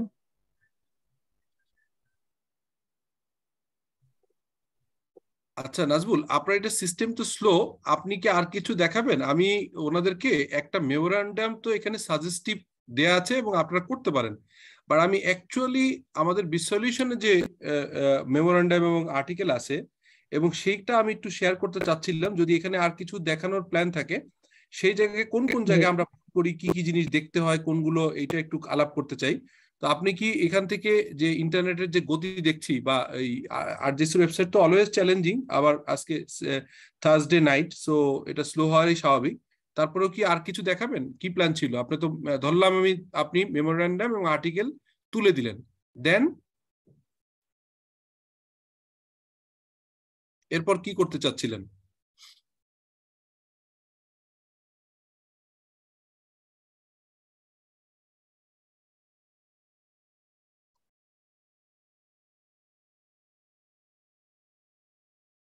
নাজমুল কিছু বলবেন? আমি কি আপনি আবার চলে গেছেন মনে হয় ইন্টারনেট থেকে। আচ্ছা ঠিক আছে, আমরা যেভাবে প্র্যাকটিক্যালি দেখলাম এবং বিষয়গুলো হচ্ছে যে এরপরে আপনাদেরকে সাজেশন হচ্ছে যারা এই কোর্সে এখন মনে হয় 35-36 জন আপনারা আছেন, আপনারা এইটা ইন্টারনেট কানেক্টিভিটি ভালো থাকলে এবং আরজেসির অফিস টাইমে ঢুকে জিনিসগুলো নিয়ে একটু একটু দেখবেন। তারপরে আমাদের কিন্তু অলরেডি আমাদের কমিটমেন্ট ছিল যে আমরা 5টা ক্লাস নিব, দিস ইজ 6 ক্লাস আমরা নিচ্ছি।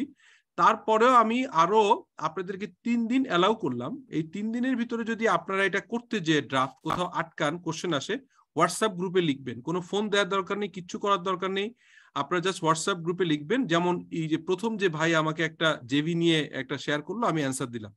তো এখন নাজমুল যেহেতু ওখানের ওই আরজেসির ওয়েবসাইটটা স্লো, আমি এখন ডাউনলোড করা একটা অলরেডি তৈরি করা একটা আর্টিকেল এবং মেমোরেন্ডাম দেখাতে চাই। এটা কি দেখাবো নাকি আপনাদের কোশ্চেন অ্যান্সার দিব, আপনারা যেভাবে বলেন, বিকজ আর হয়তো 10 জি দেখান একটু দেখি প্র্যাকটিক্যাল দেখান স্যার, প্র্যাকটিক্যাল দেখান। ওকে স্যার, আরেকটা জিনিস যদি একটু রিটার্নটা দেখাইলে ভালো হইতো স্যার।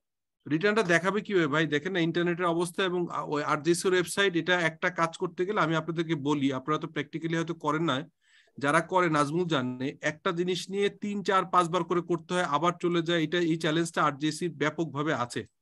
তো এই কারণে আমরা যেটা করতে পারি, আপনারা যদি তারপরেও মনে করেন যে এটা করতে হবে, তাহলে প্রপারলি যখন ওকে থাকে নাজমুলকে দিয়ে আমি আবারও ওই জিনিসটা রেকর্ডেড করাবো, অর্থাৎ আমরা জুমের লিঙ্ক ক্রিয়েট করে জিনিসটা রেকর্ডেড করব, করে আপনাকে ভিডিও পোস্ট করব। আর এখন তো দেখলেনি যে বারবার করে সে স্লো হচ্ছে, আর টাইম তো ধরেন আনলিমিটেড টাইম এখন সম্ভব না, তারপরে আপনাদের জন্য এই কাজটা আমি করতে পারি। তো যাই হোক, আমি প্র্যাকটিক্যাল কোশ্চেন গুলো আমি করতে থাকেন, আর আমি এখন বাই দিস টাইম আপনাদের অনেকেরই বলা ছিল যে স্যার আমরা একটা practical article of association memorandum দেখতে চাই, তো সেটা দেখাই। তারপরে আমরা যে সময় আছে একটা দুইটা কোশ্চেন নিয়ে আজকের মতো শেষ করব। আর তারপরেও যদি কোনো স্পেসিফিক ইস্যুতে জানতে ইচ্ছা করে, এরপরে আর ক্লাসে আমরা জয়েন করব না। আমি চেষ্টা করব যে আপনাদের ওইটার উপরে একটা সলিউশন ভিডিও, রেকর্ডেড ভিডিও আপনাদেরকে গ্রুপে দিয়ে দিব বা মেইলে দিয়ে দিব। সো এর বাইরে আসলে কিছু করা সম্ভব না, বিকজ সবকিছুই তো আপনারা জানেন যে নাজবুল আবার শেয়ার করেন। নাজবুল, আপনি কি কিছু দেখাবেন সাবমিশন? স্যার যেহেতু আপনি ভিডিও শেয়ার করবেন স্যার, আমাদেরকে যদি একটু বিডার কাজগুলো যদি একটু দেখাতেন। বিডার কাজ কি আমাদের হারুন এই ইয়েতে ছিল? বিডার কাজ কি এখানে ছিল আমাদের ইয়েতে, আমাদের স্কোপে যদি থাকে আমরা দেখাই দিব। একটা টপিক ছিল দেখছি স্যার। ওকে, আচ্ছা আচ্ছা, বুঝতে পারছি। নাজমুল একটু মাথায় রেখে আমরা বিডার একটা মানে বাইটার যে কাজটা আছে, বিডার কাজটা আমরা কিছুটা দেখাবো। এখন নাজমুল কিছু দেখাবেন? আপনি আবার শেয়ার করেছেন। জি স্যার, বলেন। জি বলেন নাজমুল, বলেন প্লিজ। একজন বলেছিল যে কি সিস্টেম জেনারেটেড মেমোরেন্ডামটা দেখতে চাইছিল, সেটার জন্য মেমোরেন্ডামের যে ক্লোজ গুলি আছিল সেটা এখানে এইটা শেয়ার করলাম। ওটা দেখেছে। এখন কি আপনি তো এখান থেকে সাবমিট করতে পারছেন না? পারবেন মানে এখন যে তথ্য আছে? ওকে, না এটা সাবমিট। আচ্ছা, আমি আপনাকে একটা রিকোয়েস্ট করব, সেটা হচ্ছে নাজমুল, এটা একটু মানে এইটা যখন প্র্যাকটিক্যালি আমরা সাবমিট আপনি করবেন, তখন আপনি অনলাইনে একটা এই সিমিলারলি একটা জুমের চালু করবেন। এইটা জানে, আমি শিখিয়ে দিব আপনাকে। এই কাজটা আপনি টোটাল কাজটা যখন করবেন, টোটালটা রেকর্ডেড রাখবেন, সো দ্যাট আমরা পরবর্তীকালে একাডেমিক পারপাস এটা ইউজ করতে পারি। সো আপাতত থ্যাংক ইউ সো মাচ, আপনি যেহেতু করলেন, আপনাকে সময় দিলেন, আপনি থাকতে পারেন। আমি এখন মেমোরান্ডাম এবং আর্টিকেল আমাদের সলিউশনটা দেখাবো, আপনি স্ক্রিন শেয়ার বন্ধ করে দেন আর আপনি থাকেন। বেশি সময় আর নাই, কিছু কোশ্চেন আমি অ্যান্সার করব। আর কিছু জিনিস ওনাদের, যেমন বাইডার একটা বিষয় আছে, আপনি বাইডার কাজগুলো যে আমরা করি, আমাদের তো অনেকগুলো বাইডার কাজ করছি, তো সেখানে বাইডার ওয়েবসাইটে কি কি কাজ আছে না আছে এটা একটা ভিডিও আমরা বানিয়ে দিই। ওকে, তাহলে এখন থ্যাংক ইউ নাজমুল, আপনি থাকেন, আমি একটু ওইটা শেয়ার করছি। আমাদের কি দেখা যাচ্ছে? আমরা যে একটা প্রাইভেট লিমিটেড কোম্পানির একটা মেমোরান্ডাম দেখাচ্ছি, দেখা যায়? ওকে, থ্যাংক ইউ। তাহলে আমরা দেখি এখানে হচ্ছে যে ইস্যু, সবাই মিউট করে দেন কাইন্ডলি, শব্দ হচ্ছে, একটু মিউট করে দেন। আমি আপাতত একটু কথা বলার জন্য আপনাদেরকে মিউট করে দিলাম। তো এখানে দেখবেন যে একটা the companies act 1994 act of company অ্যাক্টের নাম্বার দেওয়া আছে, private limited company limited by shares. এখানে ইস্যু নং, এখানে দেখবেন ডেট, কবে সাবমিট করা হয়েছিল। এটা আসলে এটা আমরা করেছিলাম 2018 আপনার ফেব্রুয়ারি 1 তারিখ। আচ্ছা, এখানে মেমোরান্ডাম এন্ড এটা প্রিন্ট নিয়েছিলাম ওই সময়, বাট এটা 31 জানুয়ারিতে তৈরি করা 2018 সালে কোম্পানিটা। মেমোরান্ডাম এন্ড আর্টিকেল অফ বিস সলিউশন লিমিটেড। এবং এখানে আপনারা দেখবেন আগে যখন আমরা করতাম ম্যানুয়াল, তখন এখানে সাইন কপি থাকতো। আপনারা পুরনো যাদের আর্টিকেল এবং মেমোরান্ডাম আছে দেখবেন তাদেরটা সাইন কপি, বাট এখনটা সাইন কপি পাওয়া যায় না, বিকজ এখানে লেখা থাকে this document is digitally sign, please find the soft copy of the verify the signature. এইখানে স্ক্যান করলে দেখতে পারবেন। আচ্ছা, এই কোশ্চেনটা একজন প্রফেশনাল অ্যাকাউন্টেন্ট আমাকে ওই দিন কোশ্চেন করলো যে ভাই এইটা অরিজিনাল কিনা বুঝতেছি না। তখন তাকে আমি ব্যাখ্যাটা দিলাম, এই কারণে আপনাদের শেয়ার করলাম যে আগের ডকুমেন্টগুলো দেখতেন এখানে সাইন করে অ্যাসিস্ট্যান্ট রেজিস্ট্রার, ডেপুটি রেজিস্ট্রারের সাইন সিল থাকতো, যেটা এখন আর প্রয়োজন হয় না, বিকজ এটা ডিজিটাল সাইন। এখন আপনি আসেন যে এখানে private limited company memorandum of Bis solutions, the name of the company Bis solution limited, first clause, মানে আমরা জানি মেমোরান্ডামের যে ক্লজগুলো থাকে তার first clause the name of the company, the Bis solution limited. আচ্ছা, the registered office of the company shall be situated in Bangladesh. এটা একটু ওপেন রাখা হয়েছে আমরা, যাতে করে বাংলাদেশের যে কোনো জায়গায় রেজিস্টার্ড অফিস হতে পারে, বাট টাইম টু টাইম তো আমরা জানেন যে ভ্যাট, ট্যাক্স, ট্রেড লাইসেন্স এবং অন্যান্য জায়গায় স্পেসিফিক অ্যাড্রেস লাগে, বাট কোম্পানি অ্যাক্টের যেহেতু মেমোরান্ডাম বারবার চেঞ্জ করা যায় না, এই কারণে এইভাবে দেয়া। তারপরে দেখেন 3 নম্বর clause, the objects for which the company is established for all or any of the following, সবগুলো অথবা যে কোনো একটা, all objective will be implemented after obtaining necessary permission from the government concerned authority, competent authority before commencement of the business। অর্থাৎ আমি এখানে মেমোরান্ডামে যাই লিখে রাখি না কেন অবজেক্টিভ, যদি এমন হয় যে আমি লিখলাম ব্যাংকিং অ্যাক্টিভিটিস, ইন্স্যুরেন্স অ্যাক্টিভিটিস, তাহলে ব্যাংকিং ও ইন্স্যুরেন্সের পারমিশন ছাড়া এটা অ্যাপ্লিকেশন হবে না। আমরা বিস সলিউশনে কি রেখেছিলাম? প্রথম হচ্ছে to carry on business of financial service including accounting and auditing service and outsourcing, project profile preparation, consultancy, BPR, process outsourcing, মানে তারপর হচ্ছে and other financial supporting service to carry on business of IT and IT service and solutions, including the software development, software modification, software enhancement, এরকম আমরা দিয়ে scope গুলো রেখেছি। আমরা carry out business including IFRS, IS, BFRS, tax, VAT, ERP, SAP, Tally এবং সবগুলো রেখে আমরা এই বিজনেস গুলোর আপনার ইমপ্লিমেন্টেশন ট্রেনিং করাবো।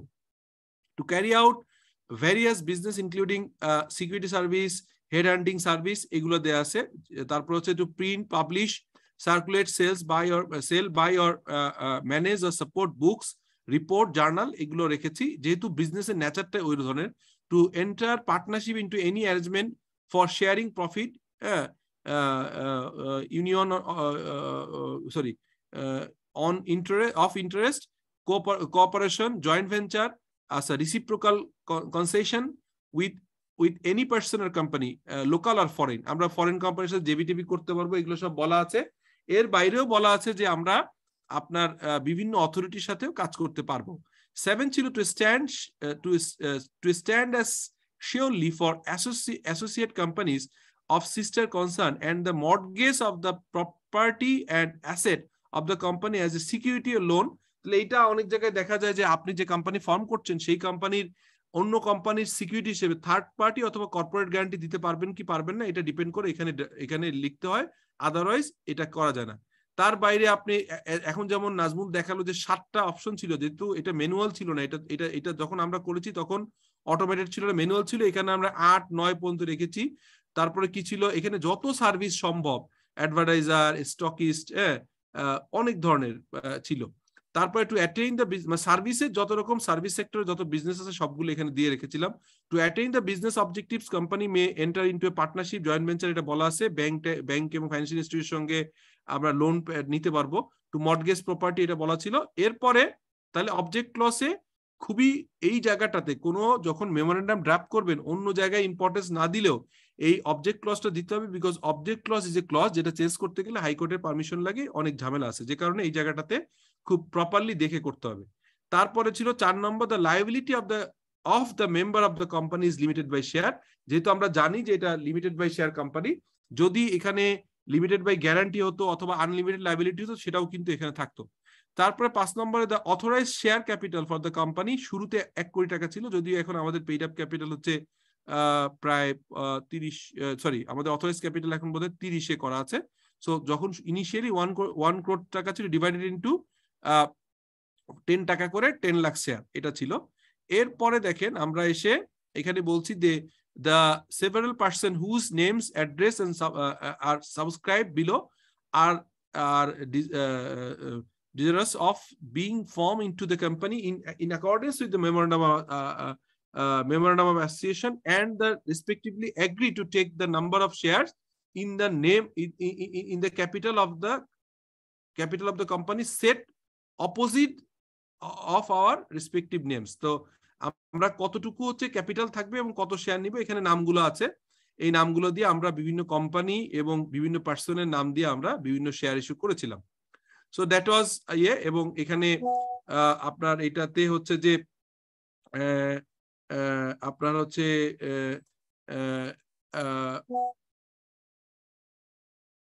আমি এটা ক্লোজ করে নিই, এটা বারবার ইয়ে করছে। তারপরে বলছি যে এখানে উইটনেস ছিল 2জন প্রফেশনাল, তারা এখানে উইটনেস ছিল, একজন এসিএমএ আর একজন হচ্ছে। তো তারপরে আমরা এটা গেল হচ্ছে যে আমাদের শেষ, আমাদের মেমোরেন্ডামটা শেষ হলো। আর্টিকেল অফ অ্যাসোসিয়েশনে হচ্ছে এই যে প্রিলিমিনারিতে বলা ছিল regulation contain in the schedule 1 of the companies act 1994। তারপরে প্রাইভেট কোম্পানি, এটা আমরা বলছি যে এটা private company under section the companies অ্যাক্টের সেকশন 2 এর ক্লজ 1 এর সাবক্লসের কিউতে বলা আছে কোম্পানি অ্যাক্টে যে এটা প্রাইভেট কোম্পানির কি নেচার, এটা এখানে বলা আছে। আমরা ওই ডেফিনিশনটা এখানে তুলে দিয়েছি। শেয়ার ক্যাপিটাল অলরেডি বলা, সেই শেয়ার ক্যাপিটালটা এখানে ক্লিয়ার করা আছে। কল অন অ্যান্ড ফরফিচার, এটা বলা আছে যে শেয়ার কল করা এবং না দিলে কি হবে, ফরফিচার কিরকম হবে, এটা বলা আছে।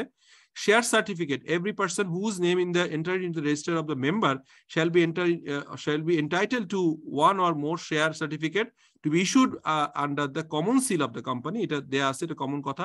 Transfer and transmission of share, transfer কিরকম হবে, ট্রান্সফারটা আমরা বুঝলাম যে একজন জীবিত ব্যক্তি থেকে আরেকজন জীবিত ব্যক্তিকে, বা একটা কোম্পানি থেকে আরেকটা কোম্পানি, একজন কোম্পানিতে একজন ব্যক্তি বা ব্যক্তি থেকে কোম্পানি ট্রান্সফার হতে পারে।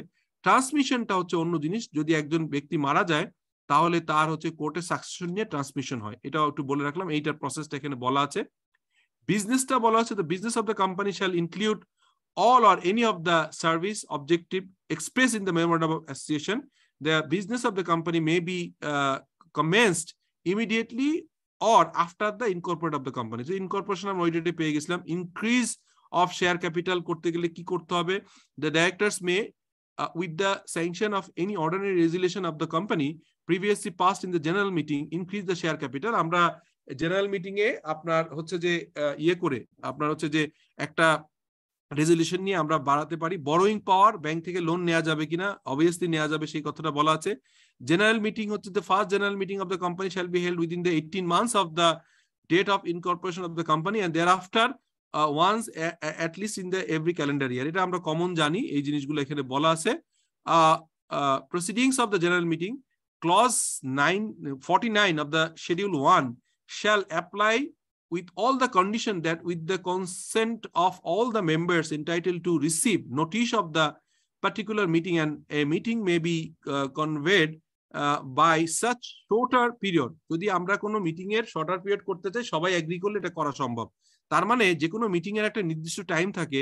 আমরা জানি এজিএম এর একটা আগে যেটা ছিল এখন 21 দিন করা হয়েছে, ইজিএম এরও ডেট 21 দিন আছে, বা স্পেশাল রেজিস্ট্রেশন দিলে 21 দিনের নোটিশ পিরিয়ড দিতে হয়। বোর্ড মিটিং এর ক্ষেত্রে স্পেসিফিক বলা নাই, কিন্তু ইনস্টিটিউট অফ চার্টার সেক্রেটারিজ এর যে সেক্রেটারিয়াল স্ট্যান্ডার্ড আছে সেখানে স্ট্যান্ডার্ড 1-এ বোর্ড মিটিং সংশ্লিষ্ট বিষয়ে বলা আছে যে 7 দিনের নোটিশ পিরিয়ড দিতে হয়। সো এই জায়গাতে 7 দিনের কম পিরিয়ডের সময়ও নোটিশ পিরিয়ড দিয়ে মিটিং অ্যারেঞ্জ করা যায় যদি একজনও শেয়ার হোল্ডার, একজনও বোর্ড অফ ডিরেক্টর যদি আপত্তি না করে, অথবা 21 দিনের নোটিশ পিরিয়ড হয়তো 20 দিন বা 18 দিনে করতে পারবেন, কিন্তু মেক শিওর করতে হবে যত শেয়ার হোল্ডার কেউ কোনোদিন এটাকে অপোজ করবে না, অর্থাৎ বলবে না যে আমি প্রপার পাইনি। প্রপার যদি সে যদি মিটিং এ পার্টিসিপেট না করতে পারে ফর এনাফ মানে টাইম শিডিউল, তাহলে কিন্তু এটা আপনার নালিফাই হয়ে যাবে এবং আইনের চোখে ফল্টি হয়ে যাবে। তারপর কোরামের কথা বলছে 3 of the directors present in the person to vote, এটা হচ্ছে জেনারেল মিটিং এ 3 জনের কথা বলা আছে। তারপর managing director of the company shall preside over the general meeting of the company if any meeting of the managing director is not present within 30 minutes of the time appointed for holding the meeting. মানে তখন একটা আপনার এই যে কোনো বা যদি managing director unwilling হয় তখন মেম্বারদের ভিতরে যারা প্রেজেন্ট তাদের ভিতর থেকে একজনকে চেয়ারম্যান নিয়োগ করা যাবে। vote of members on a show of the hand, মানে হ্যান্ড রেজ করে ভোট করা যায়, বাট কেউ যদি বলে যে আমি হ্যান্ড রেজ করে হবে না, আমাকে ক্লোজ বক্সে ভোট হইতে হবে, অথবা আমার কারোর হয়তো 100 শেয়ারের একজন হাত তুলে হবে না, কারোর 100 শেয়ার আছে, কারো 1000 আছে, কারো 5000 আছে। সো তখন যেটা হবে 100 শেয়ারের একটা হাত মানে 100 ভোট, আর 1000-এর একটা হাত মানে 1000 ভোট। সো এটা সিম্পলিফাইড হাত তুলে ভোট হইতে পারে, অথবা প্রত্যেকের শেয়ার হোল্ডিং অনুযায়ী কাউন্ট করে হতে পারে। এই নর্মালি হাত তুলে ভোট হয়, বাট কেউ যদি ডিমান্ড করে যে না আমাকে কাউন্ট করে ভোট করতে হবে, সেটা এই যে any person entitle under the transmission clause transfer, এটা আপনার হতে পারে যে ট্রান্সমিশনের মাধ্যমে হতে পারে। ডাইরেক্টর কারা হবে এখানে নাম দেওয়া আছে যে কারা ডাইরেক্টর হবে। তারপরে কোয়ালিফিকেশন অফ দ্য শেয়ার, এখানে বলা আছে যে কোয়ালিফিকেশন শেয়ার হতে হবে মিনিমাম 2000, 10 টাকা করে যা হয়, এবং যদি এটা জয়েন্টলি হয় the remuneration of the director shall be 500 টাকা each of the meeting. board meeting এ 500 টাকা রাখা ছিল। The board of director shall have the power to appoint any person to be director of the company at any time and from time to time, either to fill up the casual vacancy or an addition of the board so that the total number of the director shall be not any exceed the maximum number. তারপরে power of the director থাকে। তারপরে disqualification of the director, এখানে disqualification আমরা company অ্যাক্টের under section 97 এ বলা আছে যে কিভাবে ডিসকোয়ালিফিকেশন হয়। আপনার কোম্পানি অ্যাক্টের সেকশন দ্য কোম্পানিজ অ্যাক্ট 1994 এর সেকশন 91 এর সাবসেকশন 1 এ দ্য কোম্পানি অ্যাক্টে বলা আছে যে আসলে কি মানে 1 2 3 4 করে কি হবে অ্যাবসেন্ট যদি হয় মিটিং থেকে continuously without prior permission, unsound mind হয়, তারপরে যদি তার সিএইবি তে সমস্যা থাকে অর্থাৎ সে ইনসলভেন্ট হয়, এগুলো হচ্ছে ডিসকোয়ালিফিকেশন। এর বাইরেও কোনো অ্যানাদার ডিসকোয়ালিফিকেশন এটা ইম্পোজ করা যায় যদি এখানে বলা থাকে। Quorum of the board meeting এ বলা আছে 3 জন হতে হবে।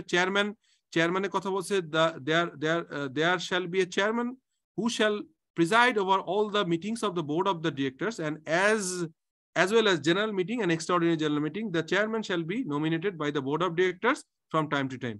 Managing director কথা বলা আছে, এখানে একজন ব্যক্তির নাম দেয়া আছে, first managing director of the company from the date of incorporation of the company shall hold the position until the resign voluntarily, otherwise become disqualification under the provision 108 এর subsection 1A of the Companies Act. তাহলে এখানে বলা আছে যে আপনার এটা থাকবে, উনি ম্যানেজিং ডিরেক্টর নিয়োগ হবে। পাওয়ার অফ দ্য ম্যানেজিং ডিরেক্টরের ক্ষেত্রে একদম বলা আছে যে কি কি পাওয়ার থাকবে, এখানে আপনি চাইলে রাখতে পারেন। সে কি কি কাজ করবে, বিল সাইন করবে, অ্যাপ্রুভাল করবে, রিক্রুটমেন্ট করবে, এই কাজগুলো এখানে থাকবে। To present the registration before the district registrar, sub registrar, যদি কোনো ডকুমেন্ট থাকে। ব্যাংক অ্যাকাউন্ট অপারেশনের কথা বলেছে, the company shall open different types of bank accounts with the various schedule and commercial banks for smooth operation of the commercial activities both home and abroad shall borrow, draw, মানে টাকা নিতে পারবে এবং এই অপারেশনটা করতে পারে। Common seal of the company, the company shall have a common seal which will remain in the custody of the managing director. এখানে আপনি চাইলে কোম্পানি সেক্রেটারি দিতে পারেন, কোনো অসুবিধা নেই, চেয়ারম্যান দিতে পারেন। নোটিশ হবে when a notice is sent by email or by hand, by the post of courier or fax, and notice shall be deemed to have effected properly addressing, এটা আমরা প্রপারলি জানি যে টাইম দিয়ে notice করতে হবে। Dividend and reserve, এই ক্ষেত্রে বলা আছে ডিভিডেন্ড কিভাবে দিতে হবে, প্রফিট থাকলে দিতে পারবে বা অ্যাকুমুলেটেড প্রফিট থেকে দিতে পারবে। ক্যাপিটালাইজেশন অফ দ্য রিজার্ভ, যে আমরা কোনো যদি ক্যাপিটাল গেইন আসে সেগুলোকে কিভাবে ক্যাপিটালাইজেশন করা, the company general meeting May resolve that the money investment or other asset forming part of the undistributed profit of the company and standing to the reserve fund hands of the company available for dividend capitalization, বাদ বাকি টাকা আমরা রাখতে পারি। এবং এখানে আরেকটা বিষয় আছে, অনেক সময় রিভ্যালুয়েশন রিজার্ভ থাকে, এটাও থাকতে পারে। এই কথাগুলো বলা আছে। Accounts and audit, the director shall all respect comply with the provision of the section 181 to 191 181 A cost accounting record রাখার বলা কথা আছে, শুরু করে সবগুলো রেকর্ড রাখতে হয়। এবং 210 অনুযায়ী স্ট্যাটুটরি অডিট, 213 অনুযায়ী হচ্ছে কস্ট অডিট যদি অ্যাপ্লিকেশন হয় তাহলে সেটা করতে হবে। Audit, once at least every year the accounts of the company shall be examined by the correctness of the profit and loss and balance sheet by ascertained by the one or more auditors appointed by the purpose of the provision of 2010 and 210 এবং 213 এটা 13 হবে অবশ্য, 210 থেকে 231 পর্যন্ত, 200 এটা সম্ভবত একটু ভুল হয়েছে, 213 হবে টু দ্য কোম্পানিজ অ্যাক্ট। হ্যাঁ, এখানে সামহাও এটা মিস্টেক ছিল, 210 একটা আছে যেটা স্ট্যাটুটরি অডিট, 213 হচ্ছে কস্ট অডিট।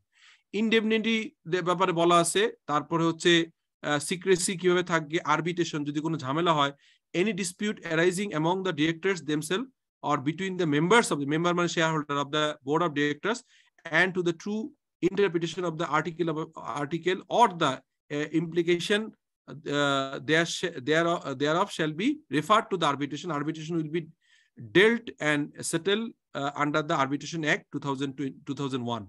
Winding up এর কথা বলা আছে, if the company shall be owned up and the asset available for distribution among the members as such shall be insufficient to repay the whole of the capital paid up, such deficit shall be borne by the members. মানে আমরা জানি যে winding আপের সময় যদি কোনো টাকা থাকে তাহলে সেই টাকাটা প্রোরাটা বেসিসে শর্টফলটা মেনে নিতে হবে। সো এরপরে হচ্ছে এই সব কিছু বলার পরে আর্টিকেল অফ অ্যাসোসিয়েশনে আবার ম্যানেজিং ডিরেক্টর এবং ডাইরেক্টরদের আপনার সাইন এবং তাদের শেয়ার সংখ্যা দিয়ে আমরা এটা সাইন করে এবং এখানে দুইজন উইটনেস সহ ফাইনালি এটা ডকুমেন্টটা হয়। So this is a practical document. আমরা মোটামুটি আমি যতটুকু সম্ভব ডিটেইল বলেছি, আপনারা দেখেছেন। সো এখন আর আমি ম্যাক্সিমাম হয়তো 5-7 মিনিট ক্লাসটা কন্টিনিউ করতে চাই। সো কোনো কোশ্চেন থাকলে কোশ্চেন করতে পারেন প্লিজ। স্যার আমার একটা কোশ্চেন আছে স্যার, 12 তারিখের পর এবার যদি স্যার এই ডিবিসি ডেট হয় অডিট রিপোর্টে, হ্যাঁ, তাইলে আরজিসি তে অ্যানুয়াল রিটার্ন সাবমিট করতে কোনো অসুবিধা হবে কিনা এবার স্যার? কোশ্চেনটা বুঝিনি, আবার বলেন। স্যার ওই আমরা যে অডিট করি, অ্যাকাউন্টসটা অডিট করি, অডিটের যে ডেটটা আছে ওই ডেটটা যদি ডিবিসি ডেটটা যদি 12 তারিখের পর হয় তাহলে অ্যানুয়াল রিটার্ন সাবমিট করতে কোনো অসুবিধা হবে কিনা আরজিসি তে স্যার? এবার আমি বলি ডিবিসি ডেট হচ্ছে এটা স্ট্যাটুটরি পারপাস। আমাদের বিষয় আপনাকে মনে রাখতে হবে যে আপনি দেখেন এই ডিবিসি টিবিসি পরে, আগে বেসিক জিনিসটা বুঝেন। আমি নর্মালি একটা অ্যাকাউন্টস ক্লোজ হয়, ধরেন একটা কোম্পানির অ্যাকাউন্টস ক্লোজ হয় জুনের 30 তারিখ, তার অ্যানুয়াল রিটার্ন দিতে হবে হচ্ছে 30 ডিসেম্বরের ভিতরে, তাই তো? এখন ধরলাম তাহলে আপনি যদি বোর্ড মিটিং এর আগে আপনার অডিট রিপোর্ট হইতে হবে, ওই অডিট বোর্ড মিটিং হয়ে তো এজিএম এ যাবেন। সো বোর্ড মিটিং এর আগে, বোর্ড মিটিং এর যে ডেট, তার নর্মালি যেটা হয় আপনার হচ্ছে যে অডিটররা একটা ইনিশিয়াল করে দেয়, বোর্ডে অ্যাপ্রুভাল হয়, বোর্ডে অ্যাপ্রুভাল ডেটের পরে কিন্তু ফাইনালি অডিট রিপোর্ট ডেটটা পড়ে। তো সেক্ষেত্রে একটা কাজ করা যায়, সেটা হচ্ছে যে বোর্ড মিটিং এর দিনেও সম্ভব বা তারপরেও সম্ভব। সো এজিএম এর আগে ডেফিনেটলি ওই ডেটটা হইতে হবে। এখন কোশ্চেন হচ্ছে অডিট রিপোর্টের ডেট আর ডিভিসির ডেটের ভিতরে একটু ডিফারেন্স হতে পারে, কিন্তু নর্মালি একই হয় বাধ্যতামূলক। যদি কেউ এমন হয় এটা সামনে আর পারা যাবে না, এখন পর্যন্ত হয়তো আরডিসি অ্যালাউ করে, সেটা হচ্ছে আগের বছরের অডিট যদি এই বছর করতে চান, আমি তো আর ব্যাক ডেটে ডিভিসি নিতে পারবো না, আমার কারেন্ট ডেটে ডিভিসি নিতে হবে, কিন্তু আমি ডেটটা এখনকার ডেট দিব। এখন যদি আপনি আরজিসি তে ম্যানেজ করতে পারেন set is your issue, but normally যেটা হবে যে ডেটে অডিট রিপোর্ট সাইন হবে সেই ডেটেই হচ্ছে ডিভিসি পড়বে। ঠিক আছে, এনি আদার কোশ্চেন? 12 তারিখের পর হলে তো 21 দিন পরে যাবে পরের বছরে স্যার, তাহলে হাইকোর্টের পারমিশন লাগবে কিনা স্যার? অবশ্যই পারমিশন নিতে হবে, অবশ্যই পারমিশন নিতে হবে, যদি এটা পড়ে যায় বা এটা আপনার আইবিওর পারমিশন নিতে হবে। হ্যাঁ বলেন তারপরে। শফিক ভাই, জি আমি এইটার রিলেটেড বাইরে একটা কোশ্চেন করতে পারি? বলেন প্লিজ, বলেন। একটা রিকোয়েস্ট, কোশ্চেন বলাটা আমার ঠিক নয়, রিকোয়েস্ট। আমি একটা জিনিস দেখছি, ধরেন বাংলাদেশে আইএএস বা আইএফআরএস এটা ম্যাক্সিমামই কনসেন্ট্রেট করে আইসিএবি। হ্যাঁ, আইসিএমএ অতটা কনসেন্ট্রেট করে না। আপনি কি আমাদেরকে একটা আইএএস বা আইএফআরএস এই দুইটা মিলিয়ে কোন একটা লং কোর্স করতে পারেন, যে হ্যাঁ ঠিক আছে মানে 20টা সেশন হবে বা 15টা সেশন হবে? আমি দেখলাম যে বিভিন্ন জায়গায় আইএএস আইএফআরএস ছাড়া কোনো জায়গায় চাকরি পাওয়া সম্ভব না বাংলাদেশে। ওকে ভাই, আমরা এটা আপনার নোট নিলাম, ইনশাআল্লাহ আপনাকে জানানো হবে, আমরা চেষ্টা করব, অবশ্যই করা উচিত, করব ইনশাআল্লাহ। জি ঠিক আছে ভাই। Any other question? Any other question? আসসালামু আলাইকুম স্যার।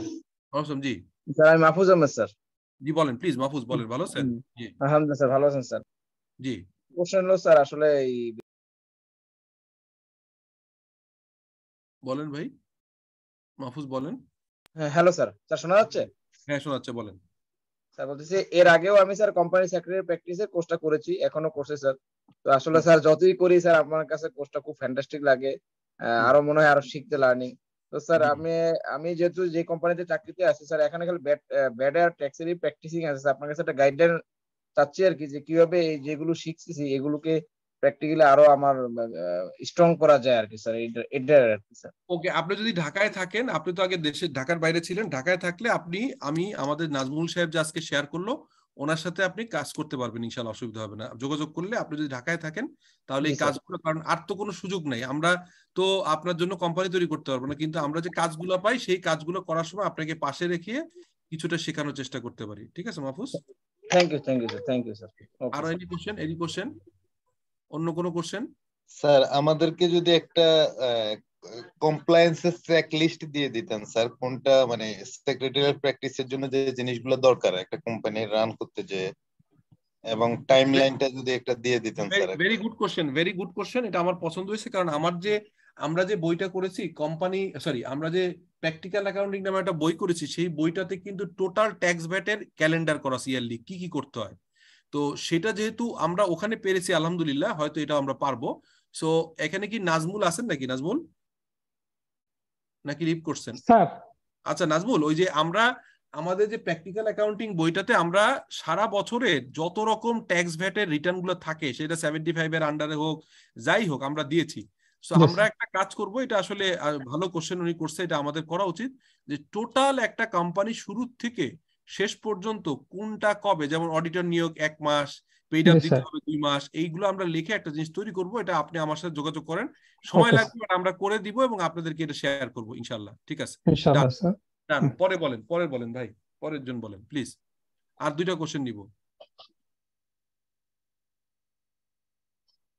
স্যার। জি আমি সিরাজ বলছিলাম চট্টগ্রাম থেকে। একটা হচ্ছে স্যার, আমি অ্যানুয়াল রিটার্ন সাবমিশনে ফাইনাল রেজাল্টটা কি, আউটপুটটা কি পাবো, সেটা হচ্ছে কি শিডিউল 10টা স্যার? আচ্ছা নাজমুল, আপনি একটু বলেন তো যদিও স্যার আমাদের ওই এমনি আজকে একটা দেখানো হয়েছিল কোম্পানি রেজিস্ট্রেশন, ওই অ্যানুয়াল রিটার্ন সাবমিশনটা যদি সময় সাপেক্ষের কারণে এটা সময় সাপেক্ষে না, আপনি মনে হয় ক্লাসে মনোযোগ থাকলে ক্লাস না না না না আপনি কথাটা শোনেন। আপনি এখানে আমরা কিন্তু নাজমুলকে রেখেছি যে সরাসরি লাইভ দেখাবো, কিন্তু আপনি দেখলেন যে ইন্টারনেট বারবার স্লো হয়ে যাচ্ছে এবং নিচ্ছে না। তো এইটা আমি কি বললাম যে এইটার পরিপ্রেক্ষিতে আমি চেষ্টা করব যে একটা কোম্পানির এই প্রসেসটা যখন নাজমুল করবে সেইটা সে করার সময় একটু বলে বলে রেকর্ড রাখার চেষ্টা করবে, বাট এটা কিন্তু সেই সময় ইন্টারনেট ডিস্টার্ব করবে, কিন্তু আমরা চেষ্টা করব যে রাখার জন্য যতটুকু। আর অ্যানুয়াল রিটার্ন যেটা বললেন নাজমুল, এটা বলেন যে আমাদের আমরা তো মূলত স্যার আমরা দুইটা বিষয় ফেস করে থাকি কোম্পানিতে যারা আমরা আছি। একটা হচ্ছে স্যার অ্যানুয়াল রিটার্ন সাবমিশন বিষয়টা নিয়ে, তাহলে এখানে কি কি জিনিসটা করতে হচ্ছে এটা একটা জিনিস, আর হচ্ছে মাঝে মধ্যে কোম্পানি ক্রিয়েশনেরটা। কোম্পানি ক্রিয়েশন তো দেখলেন, কোম্পানি ক্রিয়েশন যদি দেখাইছে কিছুক্ষণ আগে, এখন ওই স্যার অ্যানুয়াল সাবমিশনের আচ্ছা নাজমুল আপনি একটু submission, okay okay thank you Nazmul, এটা লাস্ট কোশ্চেন, আপনি একটু বলে দেন যে আমরা কি কি পাই, কিভাবে করতে আমরা যখন অ্যানুয়াল সাবমিশন করি তারপরে আমাদের আউটকাম কি কি আসে আমাদের, সেটা একটু বলেন কাইন্ডলি। জি, আমরা অডিট রিপোর্ট হওয়ার পরে আর কি আমাদের এজিএম করে অ্যানুয়াল রিটার্ন সাবমিট করি। সেক্ষেত্রে আমাদের অডিটর যে রিঅ্যাপয়েন্টমেন্ট লেটার, যদি নতুন কোম্পানি প্রথম রিটার্ন হয় তাহলে তো প্রথম 1 মাসের ভিতরে অডিটরকে অ্যাপয়েন্টমেন্ট করতে হয়, সেটার জন্য একটা ফর্ম 23B অডিটরের সম্মতি নিতে হয়। এরপরে এজিএম করার পর আরেকটা পরবর্তী বছরে তাকে আবার রিঅ্যাপয়েন্টমেন্ট করার জন্য এটা অডিটর রিঅ্যাপয়েন্টমেন্ট লেটার ফর্ম 23B নিতে হয়। এরপরে শিডিউল 10 কোম্পানি সেকশন 36 অনুযায়ী কোম্পানি অ্যাক্ট 1994 অনুযায়ী পূরণ করতে হয়, যেখানে শেয়ার হোল্ডারদের ডিটেলস থাকে এবং প্রত্যেক শেয়ার কার কত শেয়ার এটা থাকে, অডিটরের নাম থাকে, ডিরেক্টর কয়জন সেটা থাকে, ম্যানেজিং ডিরেক্টরকে অডিটরের নাম সম্পূর্ণ কিছু থাকার পরে এটা একটা আমরা সাইন করে হার্ড কপি আরজিসিতে জমা দেই এবং অনলাইনে সেটা শিডিউল 10 যেটা সেটা আমরা পূরণ করে দিই। এরপরে ফর্ম 23B হার্ড কপি আমরা অডিটর থেকে নেওয়ার পরে এটা আরজিসিতে ওই সহকারে জমা দেই, অনলাইনে পূরণ করতে হয়। তারপরে ব্যালেন্স শিট আর কি, অডিটর রিপোর্টের ব্যালেন্স শিট এবং ফিনান্সিয়াল স্টেটমেন্ট, এই দুইটা ঘর থাকে আলাদা আলাদা ভাবে। সেটা আমরা যখন স্যার যেটা বলছে একটা আমরা পুরো রিটার্ন যখন সাবমিট করব সেটা একটা রেকর্ড করে দেখাবো, সেই সময় এটা পুরো ডিটেইলস আরো দেখায় দিতে পারবো আমরা ইনশাআল্লাহ। বাট এটা একটু সময় লাগতে পারে, মানে আপনি কালকে আশা করেন না, আমরা আসলে যখন প্র্যাকটিক্যালি কাজটা করব, কারণ এখন তো আপনি প্র্যাকটিক্যালি করতে পারছি না, কারণ এই কাজটা তো আমি এখন অ্যাকচুয়ালি করছি না। বাট যেটা করব যে এটা তো আসলে আপনি নিজে হাতে না করলে কাজটা শিখতে পারবেন না, সেটা সলিউশন হিসেবে আমি বুদ্ধিটা দিয়েছি যে আমরা যখন এই কাজটা করব আমাদের কোম্পানিগুলোর, তখন আমরা যদি রেকর্ড রাখি তাহলে আপনি একদম প্র্যাকটিক্যালি জিনিসটা দেখতে পারবেন। যদিও এটা কেউই এই রিস্কটা নিবে না, কারণ কনফিডেন্সিয়াল ইনফরমেশন কেউ শেয়ার করবে না, বাট আমরা আপনাদের নলেজ পারপাস, আপনাদের পারপাস করলাম। তো সেখানে নাজমুল আমরা কি পাই, আপনার শেয়ার হোল্ডারদের যে শিডিউল 10 এবং ফর্ম 12 যদি private company private limited company হয়, এজিএম 21 দিনের নোটিশ দিয়ে এজিএম করে আমরা সেখানে শিডিউল 10 সেকশন 36 অনুযায়ী এটা অনলাইনে এবং হার্ড কপি জমা দেই। এরপর লাভ ক্ষতি, প্রফিট এন্ড লস অ্যাকাউন্ট এবং ব্যালেন্স শিট, এই দুইটা অডিট রিপোর্টের থেকে, এটার জন্য অনলাইনে দুইটা অপশন থাকে, ওই ঘরগুলি আমরা পূরণ করি এবং ব্যালেন্স শিটটা যেটা অডিট রিপোর্টটা হার্ড কপি ম্যানেজিং ডিরেক্টর এবং ডিরেক্টর অডিটরের সাইন সহকারে এটা আরজিসিতে জমা দিতে হয় এবং অনলাইনে পূরণ করতে হয়।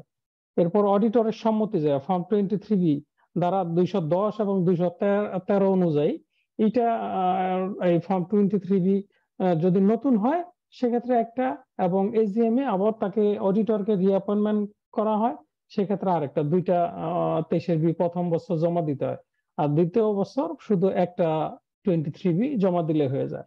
আর পাবলিক লিমিটেড কোম্পানি হলে সেক্ষেত্রে ফর্ম 12 এবং ফর্ম 9 জমা দিতে হয়। এটাই মেইনলি আর কি যদি নরমাল রিটার্নের ক্ষেত্রে জমা দেওয়া হয় আরজিসিতে, এবং সেই ক্ষেত্রে এগুলি জমা দেওয়ার পরে আরজিসিতে গভর্নমেন্ট ফি দিতে হয় ব্যাংকের মাধ্যমে। গভর্নমেন্ট ফি দেওয়ার পরে কাউন্টারে জমা দিয়ে আরজিসি অফিসে যোগাযোগ করে তাদের সাথে কোনো কোয়ারি থাকলে সেই ফিল আপ করার পরে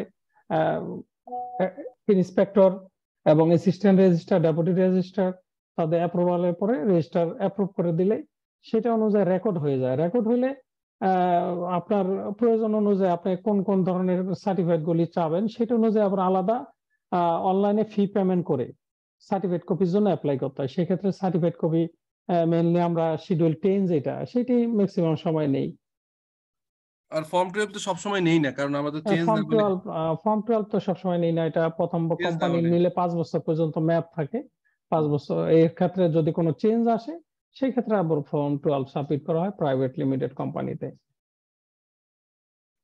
ওকে স্যার। ওকে জি, থ্যাংক ইউ। তাহলে আমরা আজকের মতো শেষ করি। আর আমরা এটা আপনাদের সুবিধার্থে এটা আমরা করব, বাট এটা এই গ্রুপেই শেয়ার করব এবং আপনারা একাডেমিক পারপাস এটা ইউজ করবেন এবং এটা সময় লাগবে, নট নেসেসারি কালকেই দিতে পারবো, কারণ যখন সেই কাজটা করবে তখন সে এই পুরো প্রসেসটাই রেকর্ডেড রাখবে ফর ইউর আন্ডারস্ট্যান্ডিং।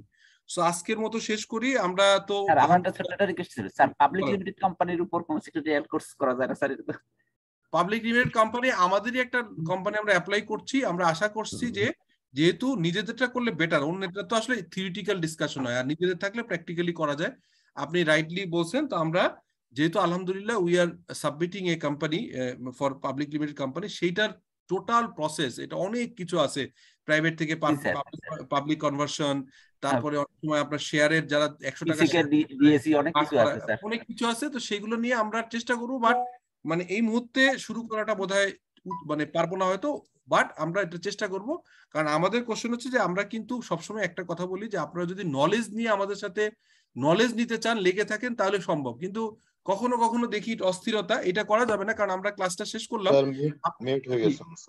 জি না, আমি মিউট হইনি, অন্যরা শুনতে পাচ্ছে, হয়তো আমার ইন্টারনেটের সমস্যা হতে পারে। তো আপনারা হচ্ছে এই গ্রুপটাতে অ্যাক্টিভ থেকেন। আমার রিকোয়েস্ট হচ্ছে যে যদি কারোর অপ্রয়োজন হয় লিভ করেন, আর যদি প্রয়োজন মানে যদি অপ্রয়োজনীয় মনে করেন তাহলে লিভ করেন, আর যদি থাকেন সুবিধা হবে এই গ্রুপের মাধ্যমে আমরা কিছু ফ্রি সার্ভিস আপনারা পাবেন। সেটা হচ্ছে যে আমরা যখনই কোনো এই ধরনের কাজ করব, রেকর্ডেড ভিডিও করব, এগুলো শেয়ার করব। আর আপনাদের কিছু কোশ্চেন করলে আমরা বেসড অন ইউর কোশ্চেন আমাদের অ্যাভেলেবেল টাইমে আমরা এটা সলিউশন দেওয়ার চেষ্টা করব। বাট নট নেসেসারিলি যে কনসালটেন্ট হিসেবে পেমেন্ট করে কাজগুলো যদি ফ্রি নিতে চান তাহলে তো সেটা আমরা করবো না, because we are also providing the service. আমাদের ফার্ম থেকেই করি, আমাদের শফিকুল রহমান কোম্পানি, আমরা পার্টনারশিপ ফার্ম হয়েছে, এটা আমার প্রোপাইটারশিপ ছিল, এখন পার্টনারশিপ ফার্ম, ওখান থেকে আমরা সার্ভিস দিই, বিচ সলিউশন থেকে দিই। বাট যেসব জিনিস আপনাদের নলেজ পারপাস সম্ভব এটা দিব, বাট অনেক সময় আপনি যদি নিজে কনসালটেন্সি করতে চান আর যদি মনে করেন সেটা সমস্ত কিছু ফ্রি নিবেন, সেটা আসলে লজিক্যালি প্রফেশনাল ইথিক্সে আসে না। তারপরেও আমি বলছি যে আপনাদের যতটুকু যা সম্ভব we will try our level best to support you. আজকের মতো শেষ করি ইনশাল্লাহ। আমরা এই গ্রুপে থাকেন, টুকটাক কোশ্চেন করতে থাকেন, ইন্টারেক্টিভ হও, আমরা ইয়ে করি। আর আমি কিছু অ্যাডভান্স লেভেল টপিকস একটু বলে রাখি, যেমন আপনার মর্টগেজের ইস্যুগুলো, মর্টগেজ প্লেস, তারপর উইন্ডিং আপ, এইগুলো কিন্তু সবকিছু এখানে কভার করা যায় নাই। কিছু অ্যাডভান্স লেভেলের প্র্যাকটিক্যাল সেশনের প্রিভিয়াস রেকর্ডেড এবং ভবিষ্যতের রেকর্ডেড পোর্শনগুলো আপনাদের সাথে শেয়ার করবো। আপনার ইন্টারেস্ট হলে দেখেন, আর যদি ইন্টারেস্টেড না হয় তাহলে দেখার দরকার নেই, আমি কিছু মাঝে মাঝে শেয়ার করব। আর আপনারা কোশ্চেন করবেন, কিছু কোশ্চেন ডেফিনেটলি করবেন, সো দ্যাট আমরা আপনাদেরকে হেল্প করতে পারি এবং আমাদের একটা রিলেশনশিপ থাকে। সো আর হারুন, এটা তো আপনার সার্টিফিকেট দিবেন যারা পার্টিসিপেট করছে নাকি? জি স্যার, জি আমরা স্যার সবকিছু রেডি করেছি স্যার। আমরা কালকে হয়তো বন্ধ আছে, শনিবার বা রোববার যোগাযোগ করে যে কিভাবে নিবে আমরা প্রোভাইড করব স্যার। ওকে, তাহলে সোফার আজকের মতো আমরা শেষ করি, মানে অলমোস্ট প্রায় 10:30 বাজতে চলছে।